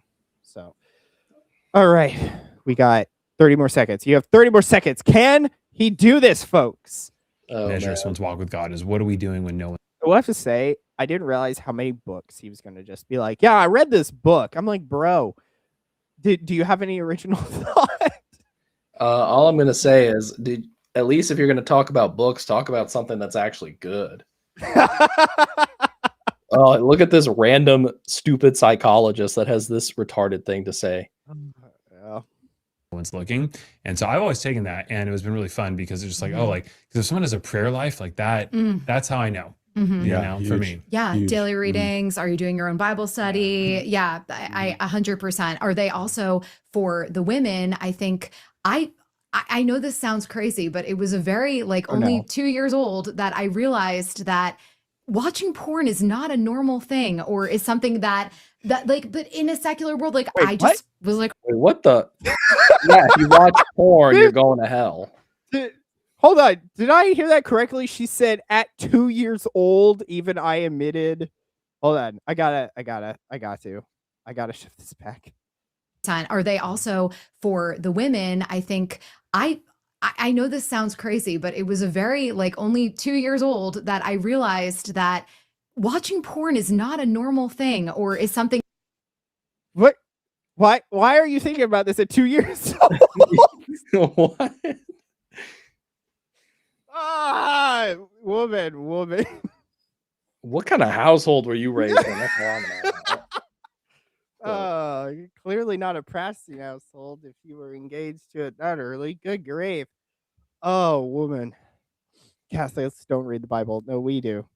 that like, but in a secular world, like I just was like, oh yeah, of course, every man same for me, watches yeah. porn. Same for me, Yeah, yeah. every guy watches porn. Like, why would that? And then it would be something for me of like, okay, I have to now have this really serious conversation with a man about waiting until marriage. And it was like this big thing of like, okay, like, I don't know. And a lot of guys do not want to do that, even if they're Christian by name.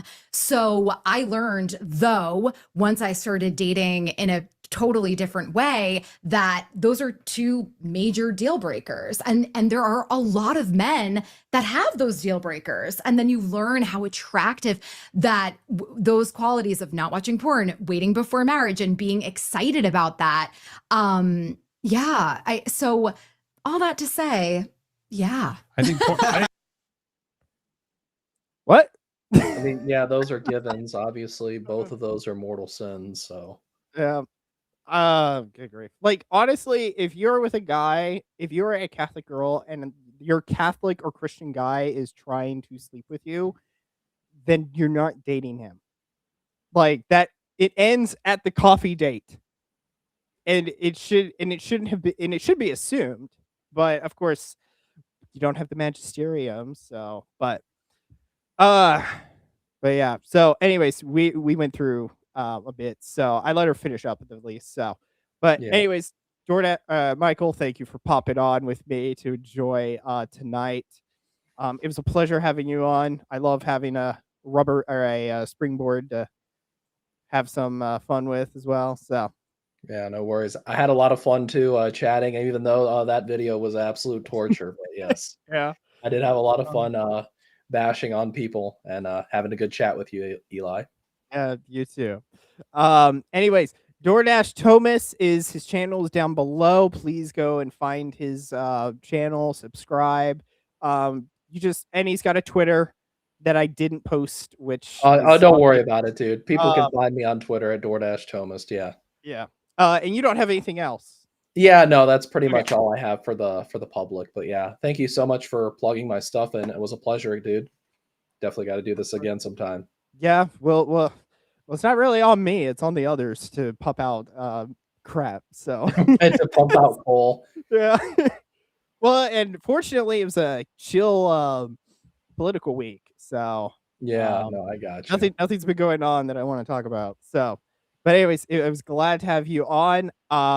We are not done, folks. I am letting DoorDash go. We will finish the next 20 minutes with only myself. There won't be probably as much. It will probably just me drinking myself to sleep. But anyways, again, thank you, Michael, for being on, and I relieve you of your commitment here. So All have right, a good take care, night. man. Yeah. God bless. All right. Now you're stuck with me. No, it's fine. So wait, hold on. So she looks for a guy that does the fair. Sounds about right. All right. I think porn's. I mean, So let me flip this. All right. So we have 23 minutes, folks. 23. That's all we have. Can we do it? And the answer is yes. So 23 more minutes. Let's do this. It'll be quick and clean. It will not be. It will be painful because it's Lila Rose. It's always going to be painful. So let's kick this in. We got 23 minutes left. We could totally do this. I forget the stat, but the average age of exposure is sometime around, I think it's like 8 or 9 years old now. But I would say if you really just go back to like what is actually happening, I think at a young age, I think our neural circuitry is being fried, and I think we're losing. Like I think that's a huge coup de grace of the enemy is being able to like attack young minds and like permanently, or hopefully not permanently, but like cause substantive damage to our ability to discern and know what's attractive. And so I think it's a huge deal. I mean, I think porn, you cannot separate probably the lack of desired marriage with the early age of porn exposure. And then also I do think. Okay. The one thing I have to say here is like, I think you have a twofold problem though with corn. Because people who watch it probably, especially guys, grew up with this attitude that they were going to get the girl, they were going to get married, and that's not happening because all these women be feminists. And so you have them turning to the only thing that will actually comfort them, which is corn, which is bad.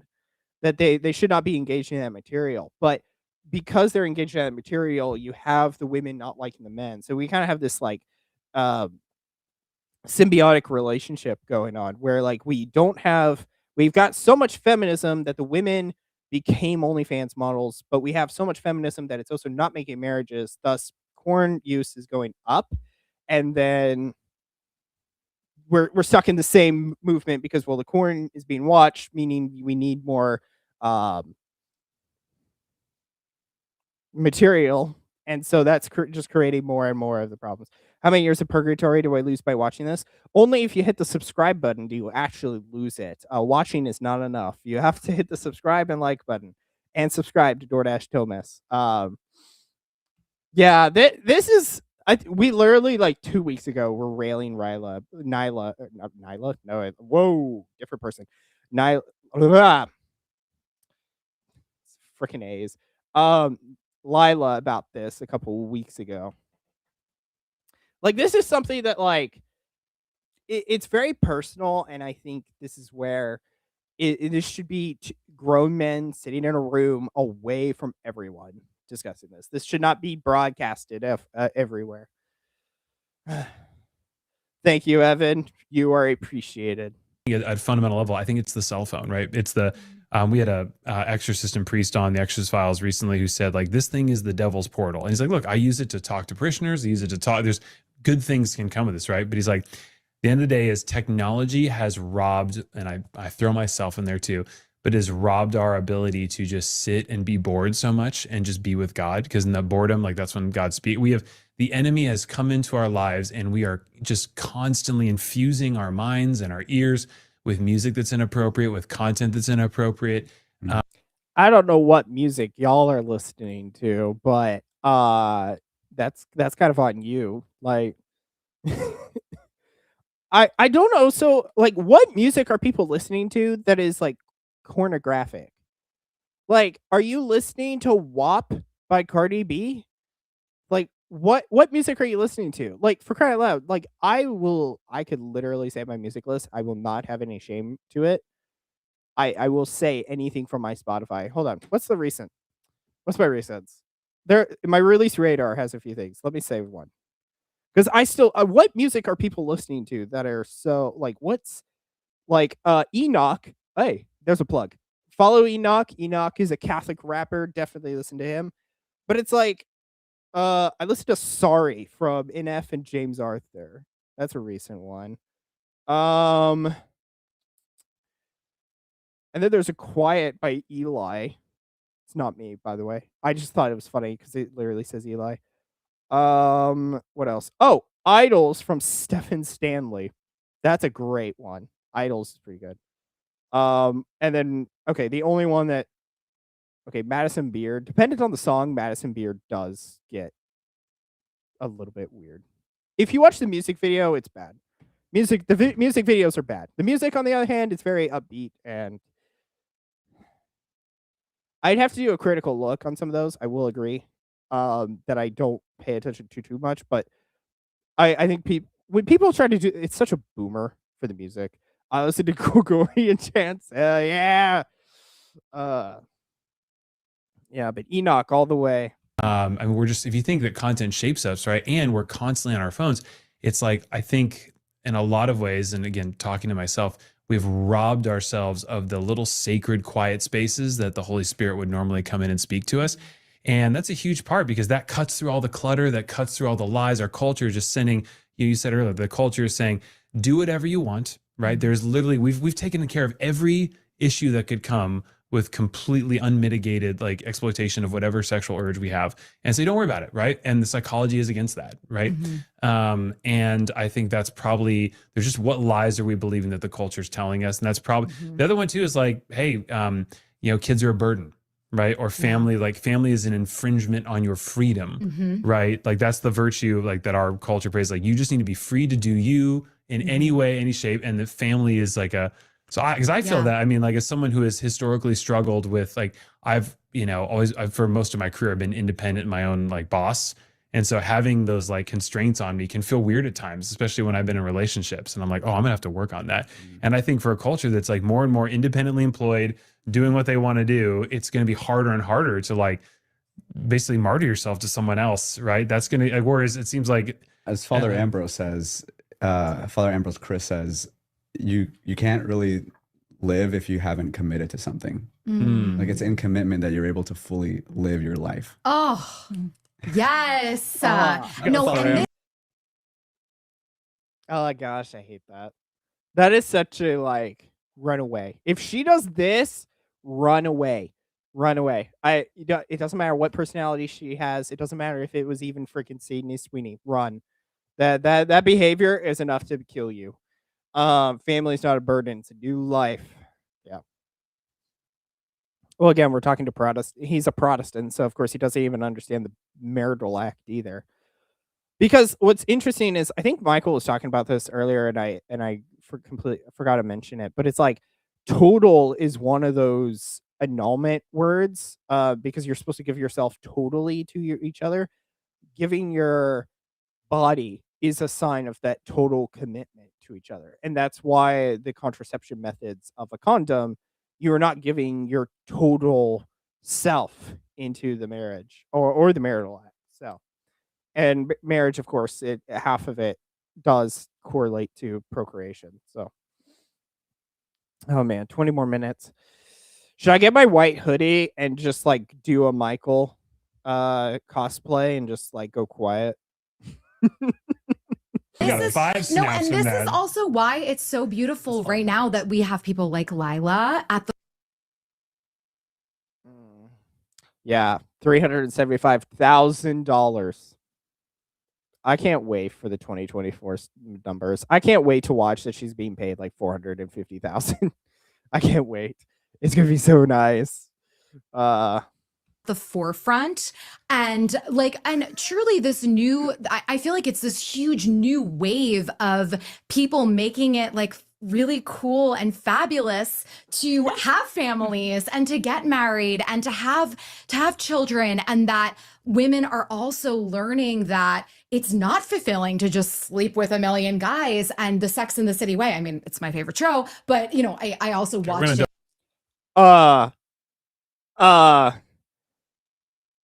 What? Sex and the City is my favorite show. What the frick? How can you claim to be a marriage? No way. Women. Double click on that. No, I know, but I watched it minus when I was younger. I watched Sex and the City without any of the sex because it was on the WB. So you watch FBI, someone check a flat. someone check a motherboard. We are still. I have no idea what this is. I'm catching up at 2 times, bro. You left too soon, bro. You left too soon. Oh, good grief. I watched Sex in the City, but I didn't actually like watch any of the sex. I just like went into a different corner of the room. That's funny.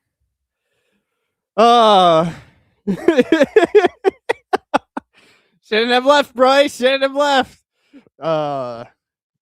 See for the streets. Good grief. Damn, woman. Oh wait, watched in the city. I just watched In the City. I just watched In the City. Are you Mr. Big or Aiden? I mean, I loved Big. But Ryan knows about the show. Oh yes. But all that to say, Not of I the think, world, but I'm in it. Yeah, I think that though for women, I think it's so so true, so needed. Good grief. Yeah, gotta catch them all. Yeah, hers is catch all the STDs. 50 Shades.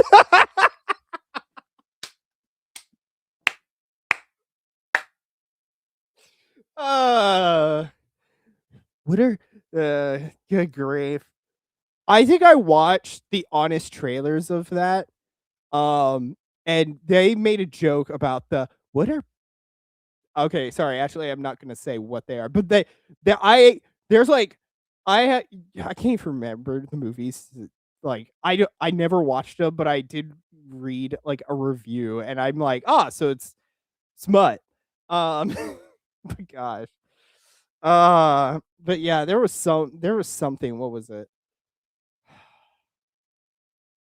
There was something about it that was just hilarious. That I can't remember. Oh, she was asking questions about like, what is this? Like they presented her as this like, uh, she presented her like this like cool like normal girl, and all of a sudden, yes, totally agree. They're like she was this normal girl, but then she asks about the most like demented sex stuff in the movie. Gosh. So beautiful to see so many women waking up and being like, oh, wait, no, casual sex. Society told me it was this incredible thing. I'm going to feel so empowered. But then it's like, oh, no, this is not an empowering thing. You need therapy. It's And actually that's not why. empowering to get ran through. Yeah, Who no, would've thought? What? it's really not. But we women have been brainwashed into thinking that this is, oh yeah, I can do whatever I want, and then not even have to face the consequences because abortion is so easy and oh, it's no big deal. And then that's it. So it all trickles down. So, oh, Caitlin, what do you bless. think? Spit.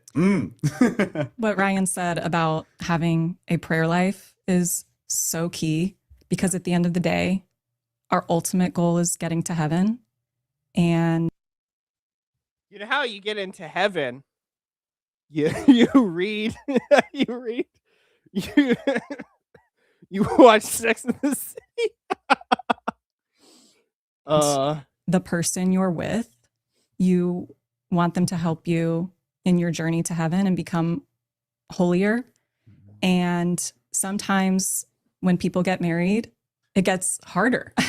I mean, you know, there's conflict. Life is hard. Things happen. And we always should be oriented towards heaven.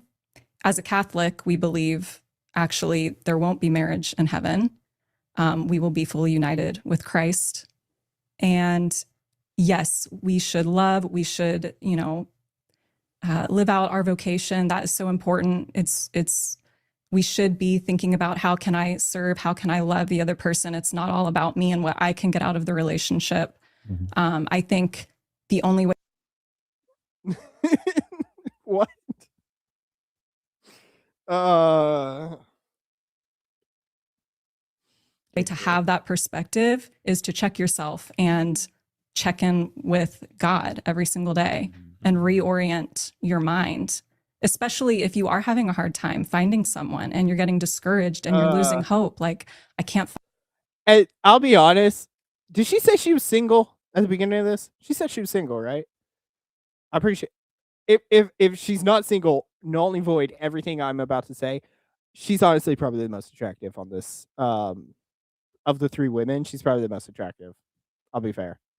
I don't know how I feel about the being a fake blonde, but we'll ignore that. But definitely does no. I am clean. I am on a dating fast. I can't do anything. Yeah, I need to step away from the female sex. So no, I will not. But I'm just saying, the not annoying one is the most attractive. There's got to be some correlation to that. Just say. Eli should ask for a number. From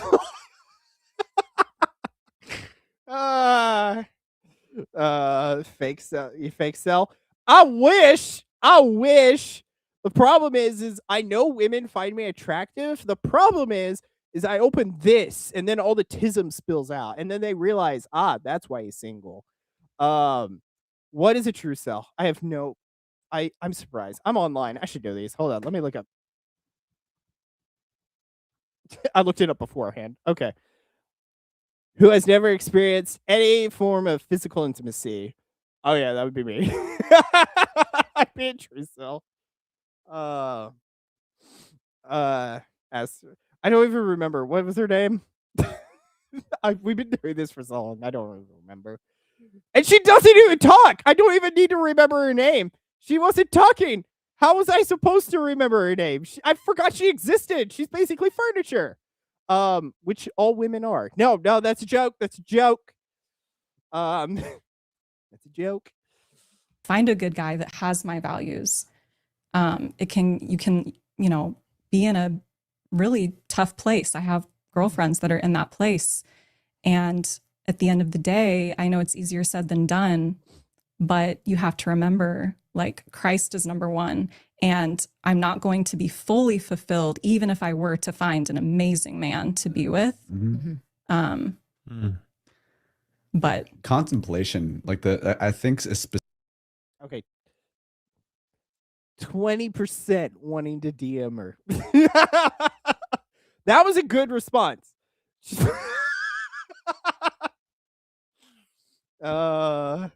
Good grief. That's gonna get quoted. If Pause is still here, that's totally getting clipped. specifically with prayer, not just saying stuff to God, but also trying to listen to what he's trying to say to you. That is huge, because I think a lot of people don't do that enough. It's just, you can't expect to have a good relationship with someone if you don't listen to them. So, and listen to woman. Ha! Why would you not want to listen to the advice of the literally the perfect counselor, the perfect therapist, the creator himself, right? So yeah, I want to really emphasize contemplation, like spending time with in silence and trying to, and this is not to say try to blank out any thought that maybe comes to you, because it could be that God's using your own imagination to speak to you. So, there can be more on that. I think, or like you said, a spiritual director. A spiritual director can help you with that. Think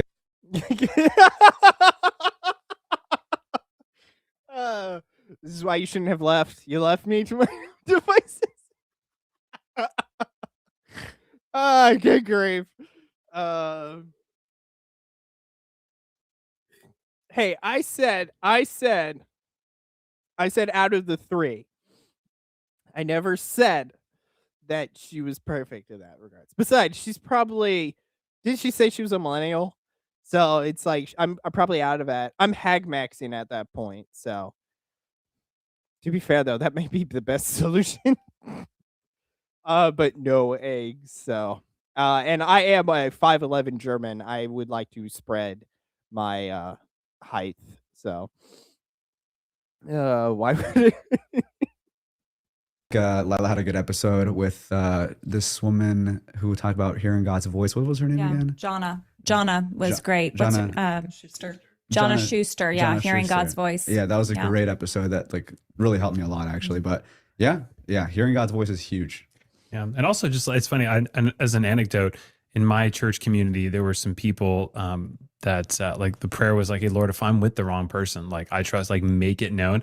I cannot tell you the number of people were just when they authentically prayed that. And again, I think God gives signs, and it's tough, right? Because I probably in the camp that there's not one person for everyone. Obviously, it's because then the whole system would get thrown off if one person messed up that order, right? But generally speaking, there's probably a lot of great people that you can pick. But if you're with someone you shouldn't be with, right? Just God, let me know. And man, the way supernaturally, and I use that word lightly, but it's, or don't use the word lightly. And it's crazy to see how God would just break people up. What is it called, the prayer again? It's like a specific prayer of release or something like that? Yeah, but there's a specific prayer that all the girlies pray on TikTok. And I don't even go on TikTok. I just get it on Reels. You're so in the know. I mean, I think so long as you just ask him, please make it known to me. Give me clarity if this is. See what happens. He's a father. The thing is, God is our father. He's never gonna why would I give you a rock if you ask for bread, or a stone if you ask for bread? He's our father. He gives us what we need. So, and like you were saying earlier about the Holy Spirit, Ryan, he's our counselor. He's with us always. So I hope that people listening, whether they already are married and they have someone that they love that they need to encourage, who's still single and hoping to be married, or they're not married yet and they're, hoping that direction, that they can, at the end of the day, come back to God's love for them and God's plan for them. Yeah, and just read 1 Corinthians 7. The married person will face so many troubles in this life, and I wish to spare you this. This is Apostle Paul. I love that. Let's do final words. I was going to do we can close with prayer, actually, and we'll pray for the people listening. So, Amen. Okay, final words, final thoughts. Franco, do you want to kick us off? Performative prayer is the most inefficient prayer. Quote from Eli Richard. If you this is why I don't do performative. This is why with prayer, I don't do it on the show, or the channel, because it's probably fake. It feels fake, and it doesn't feel like a genuine prayer. So when Lila gets to the prayer, I'm gonna listen to it, and I'm gonna try hard not to mock it, but we'll see. Off? Sure. An action item. Who's this girl? Like, what's gonna happen? Yeah, what's You gonna your- drive what's your 7 next hours? step? You can ask her to coffee. I'm gonna keep this stuff private. Actually, what I would want to wrap up with is Give the fans That what they was want. that was We want to quite know the what's going on. shutdown he People gave what you, they Ryan. want. Give the people what they want, Franco. So, will there be action taken at some point? Franco, oh, give us a I've breadcrumb. taken plenty of action. Trust First me. initial. Oh. I've taken a lot of action. That smile, bro. That was the most sus sentence imaginable. Why? As you can tell, I've quite repped a lot of the own personal responsibility throughout this entire episode. So I'm a firm believer of that, and I and I do seek to uphold to be a man of my word. So You are. I am You are a man of your word. right now. Anyways, look, I mean, up to God. You know, it's all up to God. But it's interesting because I feel like, I don't know, I feel like content where I am. Like I hear people talk about, oh, I'm really longing I just want to get married so bad. And I'm like, I'm actually chilling. I love my life. And maybe I'm just 24. Yeah. I am 24. That's true. an age. Sure. But I'm also a huge romantic. So I'm like, I wait get till really you're creative 28. when Will it you comes still to be that. chilling? Once you hit 30, things change. Woman, you don't get to talk. You're 30 something. Woman, you're gonna need IVF, and then you know who's gonna come after you? Lila Rose, because she doesn't like IVF either. Unless she doesn't want kids, in which case then she doesn't understand marriage, and she shouldn't be a matchmaker.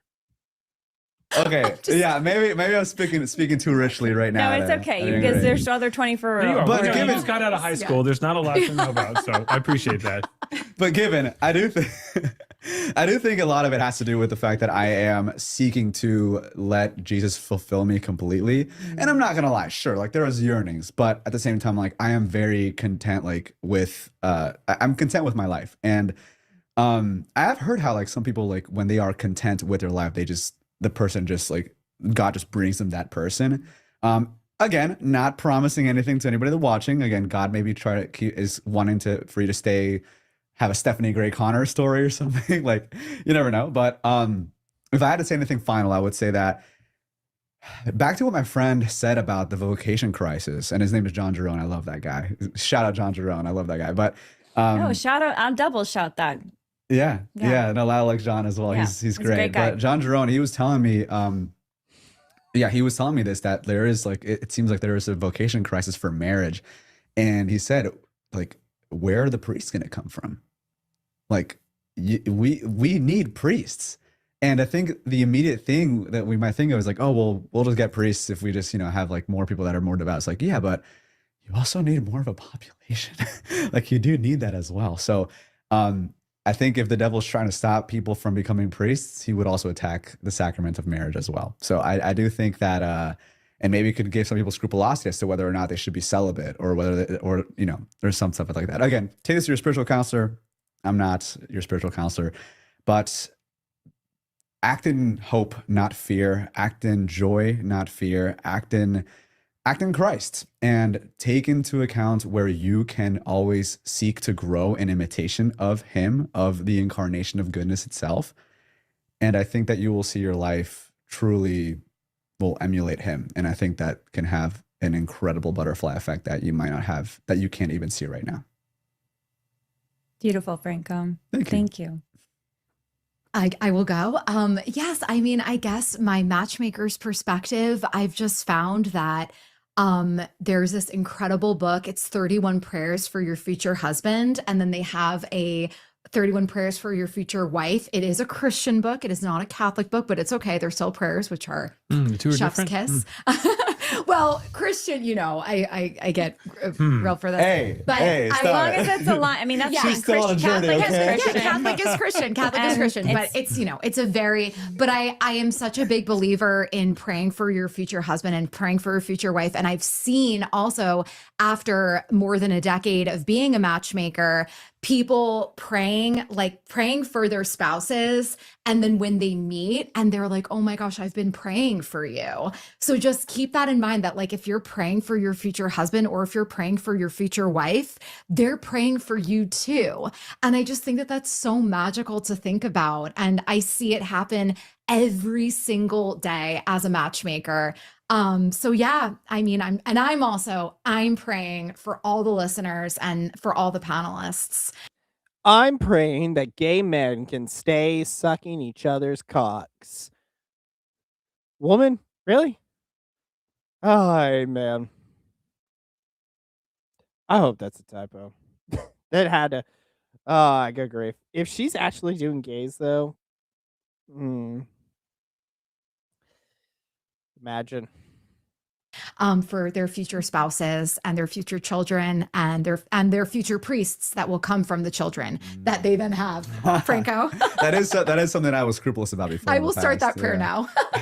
Well, So I Meghan think I Trainor, might have been scrupulous about Dear that. future husband. Dear future husband, thank you. You go next. Okay. Well, one, I appreciate this. I love these conversations. Actually, I teased you, Frank, but I would say I'm generally like I'm really blessed. I'm super content, and I'm grateful for that. Like I just got back from 6 weeks in Europe, and I was filming a show, and it was amazing. It's like I would encourage everyone, like obviously, I genuinely believe that God does not give us desires, generally speaking, so that they can be deferred and ultimately unfulfilled. I think it's a fair thing to say, God, if I have this deep desire to be married and to have a family, and God is a good God and he doesn't like to withhold things, right? It's like, great, then trust in that and hope in that, or say, God, take that, and I do believe one of two things happens. Usually it's that either gets fulfilled or he changes the desires of our heart, right? But so the Psalms say, draw near to the Lord and he will give us the desires of our hearts. And so, but if you're in this season of singleness, like celebrate it. I mean, there are things that you can do, right? There are opportunities. Okay, I like to rephrase. She's basically a Roomba. That joke has so many levels now. You can start things, you can go places, you can risk your life in ways that others can't when others demand. I mean, I joke about it, but it's like, Paul says in 1 Corinthians 7 several ways, right? Like, the married person's attention is divided on how to satisfy their spouse and God, but the single person can have their attention wholly and focused on God. So there is a unique blessing. Our religion and our faith is centered on a single celibate male that we follow. We have Apostle Paul, who is also probably married and then lost his wife. And so he knows what it's like. And so I'll say, if you're single and you're hurting or just feeling that way, just know like there's a lot of opportunities and hope, the things you can do, but also go after God, ask boldly. James says you have not because you ask not. And I think we can make a case like we just got to pray aggressively and knocking on heaven's door. And you quoted Luke 11 earlier, with who will God give a stone to if you ask for bread? And that first part of that verse is my favorite verse in all scripture. It says, the guy's locked in his room, I got his whole family, and a stranger comes at midnight, pounds on the door and says, yo, friend, I need some bread. I got a stranger in my house. He says, I can't get up and give you anything. And he says, but it is not because he's your friend. It's because of the shamelessness and the persistence of your asking that he will get up and give you all that you need. And so boldly, persistently, audaciously go after God, ask. And you never know. You never know what tomorrow could bring. So I'm excited for whatever happens. That goes for me too, preaching to myself as well. I want to say one thing that is very meaningful and helpful to me is looking at the married. Okay, everyone. Shh. Future Miss Ela Richard speaking. Couples that are such beautiful examples. And I am inspired. I'm encouraged. Like your marriage, again, it's not just about you. It's about your spouse. It's about your children. It's also a witness to the world and the community around you. Like it's a ripple effect, and it is so powerful and so beautiful. So I just want to thank all the wonderful married couples out there, thank you for your witness and your yes. So Aw. Let's close. Short, sweet, and to the point. Someone DM her. In prayer, guys. In the name of the Father, the Son, the Holy Spirit, amen. Amen. Heavenly Father, I'll be nice. thank you so much for bringing these beautiful souls here. Thank you for everybody who's listening, for just giving us life and giving us the opportunity to love you, to be loved by you. Thank you for making us for love. I pray that every single person listening right now feels your love, knows that they are loved in their hearts, and that they can lean on you and make an act of faith right now. Put faith in you, saying, Jesus, I trust in you. Jesus, I give my whole life to you. I surrender to you, and offer every concern, worry, anxiety, question, joy, every piece of our life. We radically offer it to you. And I pray that through our conversation and through this podcast, many people can, I pray, find people that they can marry. And I think Sacred Spark, big shout out. I'm putting them in the prayer right now because I do really believe in Sacred Spark. But also in the comment section here, if you're in the comment section, feel free to share your name. Maybe someone with the show could meet each other. But I just pray that fruitfulness comes from this show in terms of marriages and in terms of strengthened marriages. And I ask that be done because that's one of the whole purposes we're doing this show. So offer that to you, Lord. And I just offer every single person listening to you. And I ask together that we make this act of surrender and that you just pour down your graces and that you bring many fruitful marriages together and you strengthen the marriages that are already here. Lord, just thank you. Your word says in Proverbs that a person's heart chooses the way, but the Lord directs the steps, and many are the plans of a person's heart, but the Lord's purpose prevails. So God, we just thank you that you're sovereign and you are good. And so it plays out how you want it. And so I just pray that would give some peace and measure. And just like Paul writes in Romans, right, that he works all things for the good. So every heartbreak, every misstep, if there's been affairs, if there's been divorces, if there's been just whatever the story is, whatever pain or whatever, Lord, you work all things for the good, and none of us are beyond your reach for love, redemption, and you use everything for good. And so I just pray that for everyone here and for everyone watching, that whatever your story is, just trust that God would use it for good and just give it to him, and he will. So Lord, we just thank you. And we love you, Lord. Thank you that you are sovereign. Lord, thank you so much for bringing us together and for you got me really kidding just me. anyone who's listening, specifically for the single girlies. I want to say a special prayer for you, my little angels. Know that if you have that desire in your heart, that the Lord will provide and he will be so worth the wait. And just know how loved and how adored you are, and you are made perfect in the image and likeness of God.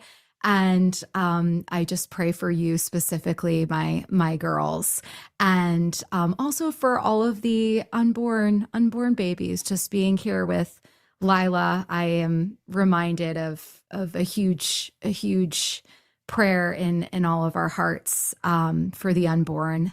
Yeah. In Jesus' name. we love you, Lord. Thank you for Lila and her leadership and bringing us together. Thank you for Alessandra. Thank you for Ryan. Thank you for Franco. Help us to live out our vocations with courage, with hope, with joy. Amen. Father, please continue to inspire good works within us. And please keep inspiring our faith so that we may be able to have those works flow from them. And please help us especially seek to hear for your word more. We want to know what you have to say to us. We want to know what you want to say to us. We love to hear you, Lord, and we love you. Amen. Pater noster, qui es in caeli, sanctificetur nomen tuum, venia regnum tuum, fiat voluntas tua sicut in cielo et in terra. Panem nostrum quotidianum da nobis hodie. Et debite nobis debita nostra, sicut et nos dimitimus debitoribus nostris. Et ne nos inducas in tentationem, sed libera nos a malo. Amen. In the name of the Father, and of the Son, and of the Holy Spirit. Amen. Amen. Oh, those DMs are blowing up now. All right. And I was like, Find you a Franco. man who prays for you like that, right? Tell me I'm Christian without saying I'm Christian. Catholic. Tell I'm serious. Oh, yeah, well, Holy Christian. Thank you guys. You guys are the Oh. best. Thanks so much for listening. Oh, finally. Good grief. That was so long for no reason. Good grief. Why is that such a long prayer for good grief? How long was that? I swear. That was a long ass prayer.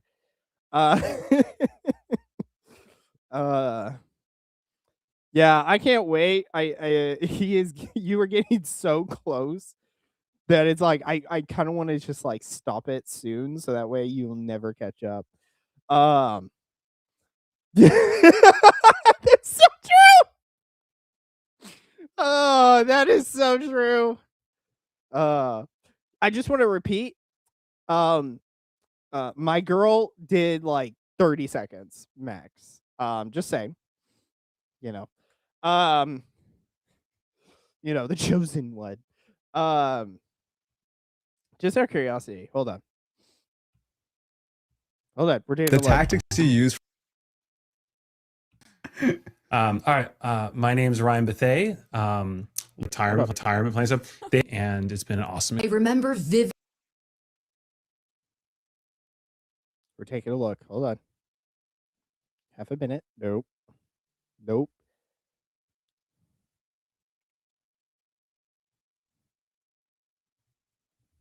Millennials. Oh no. And I thought whoever is doing that needs to cease that branding immediately. What does that mean? It means a certain on their spectrum, right? We learned that Gen Z earlier was 13 to 30. Is that what we found out? I think so, yeah. Yeah. So you're like an old Gen I feel Z. kind of unk right now. Yeah, I'm not gonna lie. Right. So with millennials, it's the same thing. There's a spectrum, but apparently, if you are on the older spectrum of millennial, they have a term called geriatric millennial. So several angry emails later to ARP, I'll be dealing with them.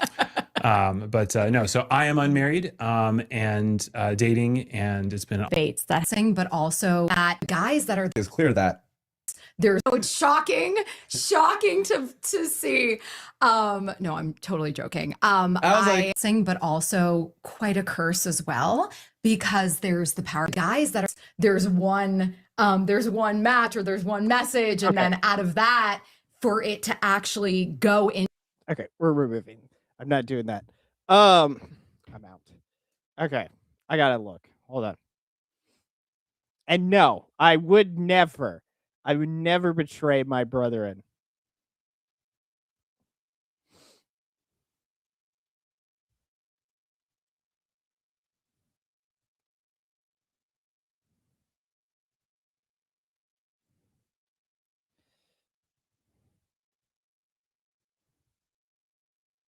Caitlin. Oh, well, this ain't happening then. She said she was in a relationship, chat. So, yeah, no wonder she's in a relationship. She's silent.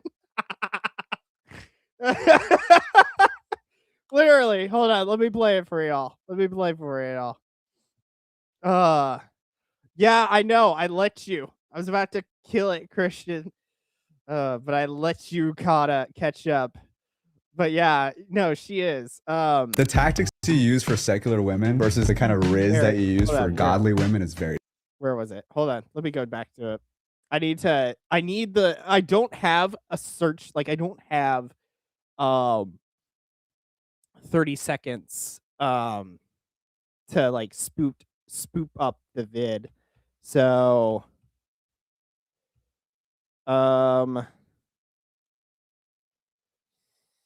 okay, so 5:20 something. Hold on, I said 5:06. Okay.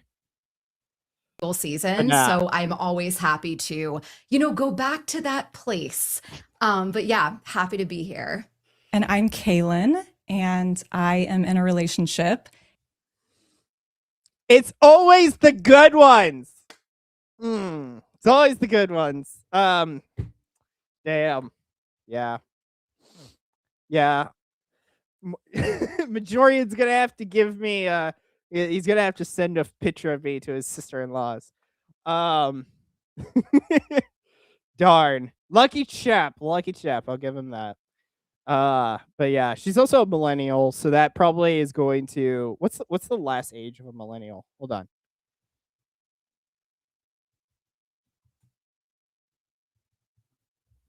So 1996, which means it would be the latest, assuming that she was born there. So that means she'd be 5 years more than me, which would mean that she's 29. Yeah. More than likely. 29, yeah. Yeah. So, darn. I'm 24, so I would be somewhat hag maxing. But darn, Rufus is off the market. there's like 2 jokes into that. Oh, I love that. That's funny. Yeah, damn. Darn. You see, here's the thing though. Proof.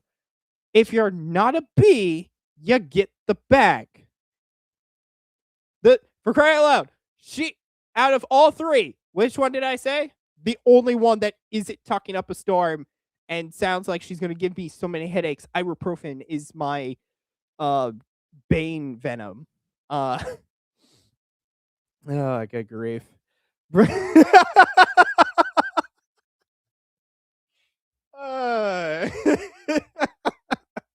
I'm thorough. Shush.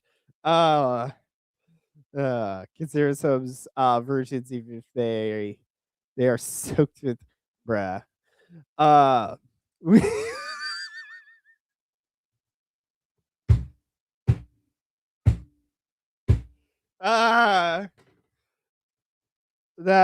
hilarious. Oh, good grief. Oh, it's 12. All right. Wow, that did take 4 hours. Okay, I knew it. That's why I jumped up an extra hour. Usually I stream at 9 p.m., but I felt it was necessary to jump up. So, anyways, glad to be all with y'all. I'm gonna cry myself to sleep. The fact that I'm going to be an incel more or a fake cell still. Um, Even though I do have Riz, I just don't use it as much as I should, maybe.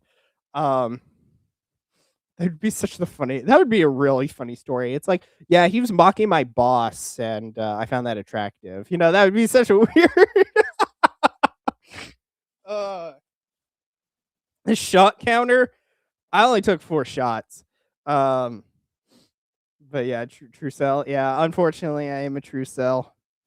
And that's not I don't know. I see a video. But yeah, but I ended a dead guy ale. I found these guys were closing today. I'm so sad because I actually like this.